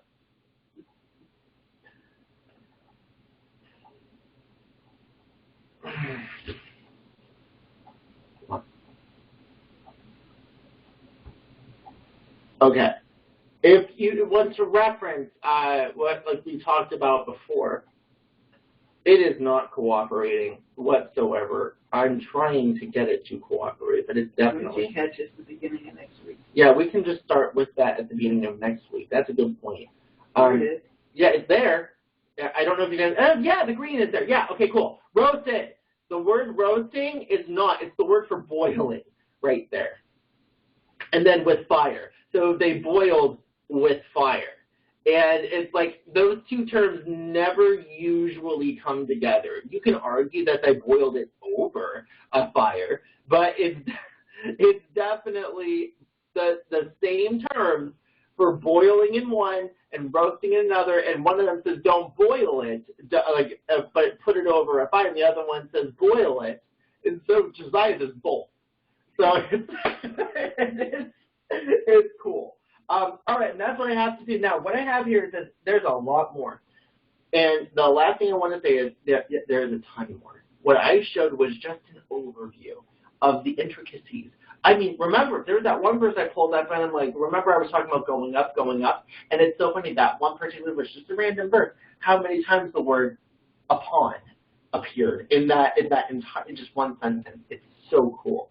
And so, it might be worth counting how many times that word appeared in that sentence. But anyway, it's amazing. I never thought that Kings was so intricate, and it's something that honestly I'm so glad that we've been able to look at. Now we're at the end of the histories of the prophets, and now we're going to be entering the 3 major prophets. So that will be a very interesting experience. It's going to be intense. So maybe we'll do another review next week before we start that, but we'll just go ahead and give it to God right now. Thank you, Father, for just this awesome journey It's an awesome journey. I have never, ever just been able to, it's so crazy that even today we just look up a verse and how many times does the word up appear on the, on the screen? It's just, it blows my mind how awesome the intricacies are. What the scribes had, the way that all of it, it's amazing. And there's no, I have never seen any other document that was so intricate like this. It is amazing. And I just come to you in just awe and appreciation and love for what you've been able to show us, how thousands of years later we are looking at the mastery behind this amazing, amazing thing that is your word. So, Father, we just thank you for these amazing things. We come to you just mind-boggled over what you've done for us and how often you just call to us to listen to your voice. So, Father, we ask that we just clothe ourselves in your glory, and we can continue to walk forward with your light guiding our path. Father, we put it all in your hands, and we thank you.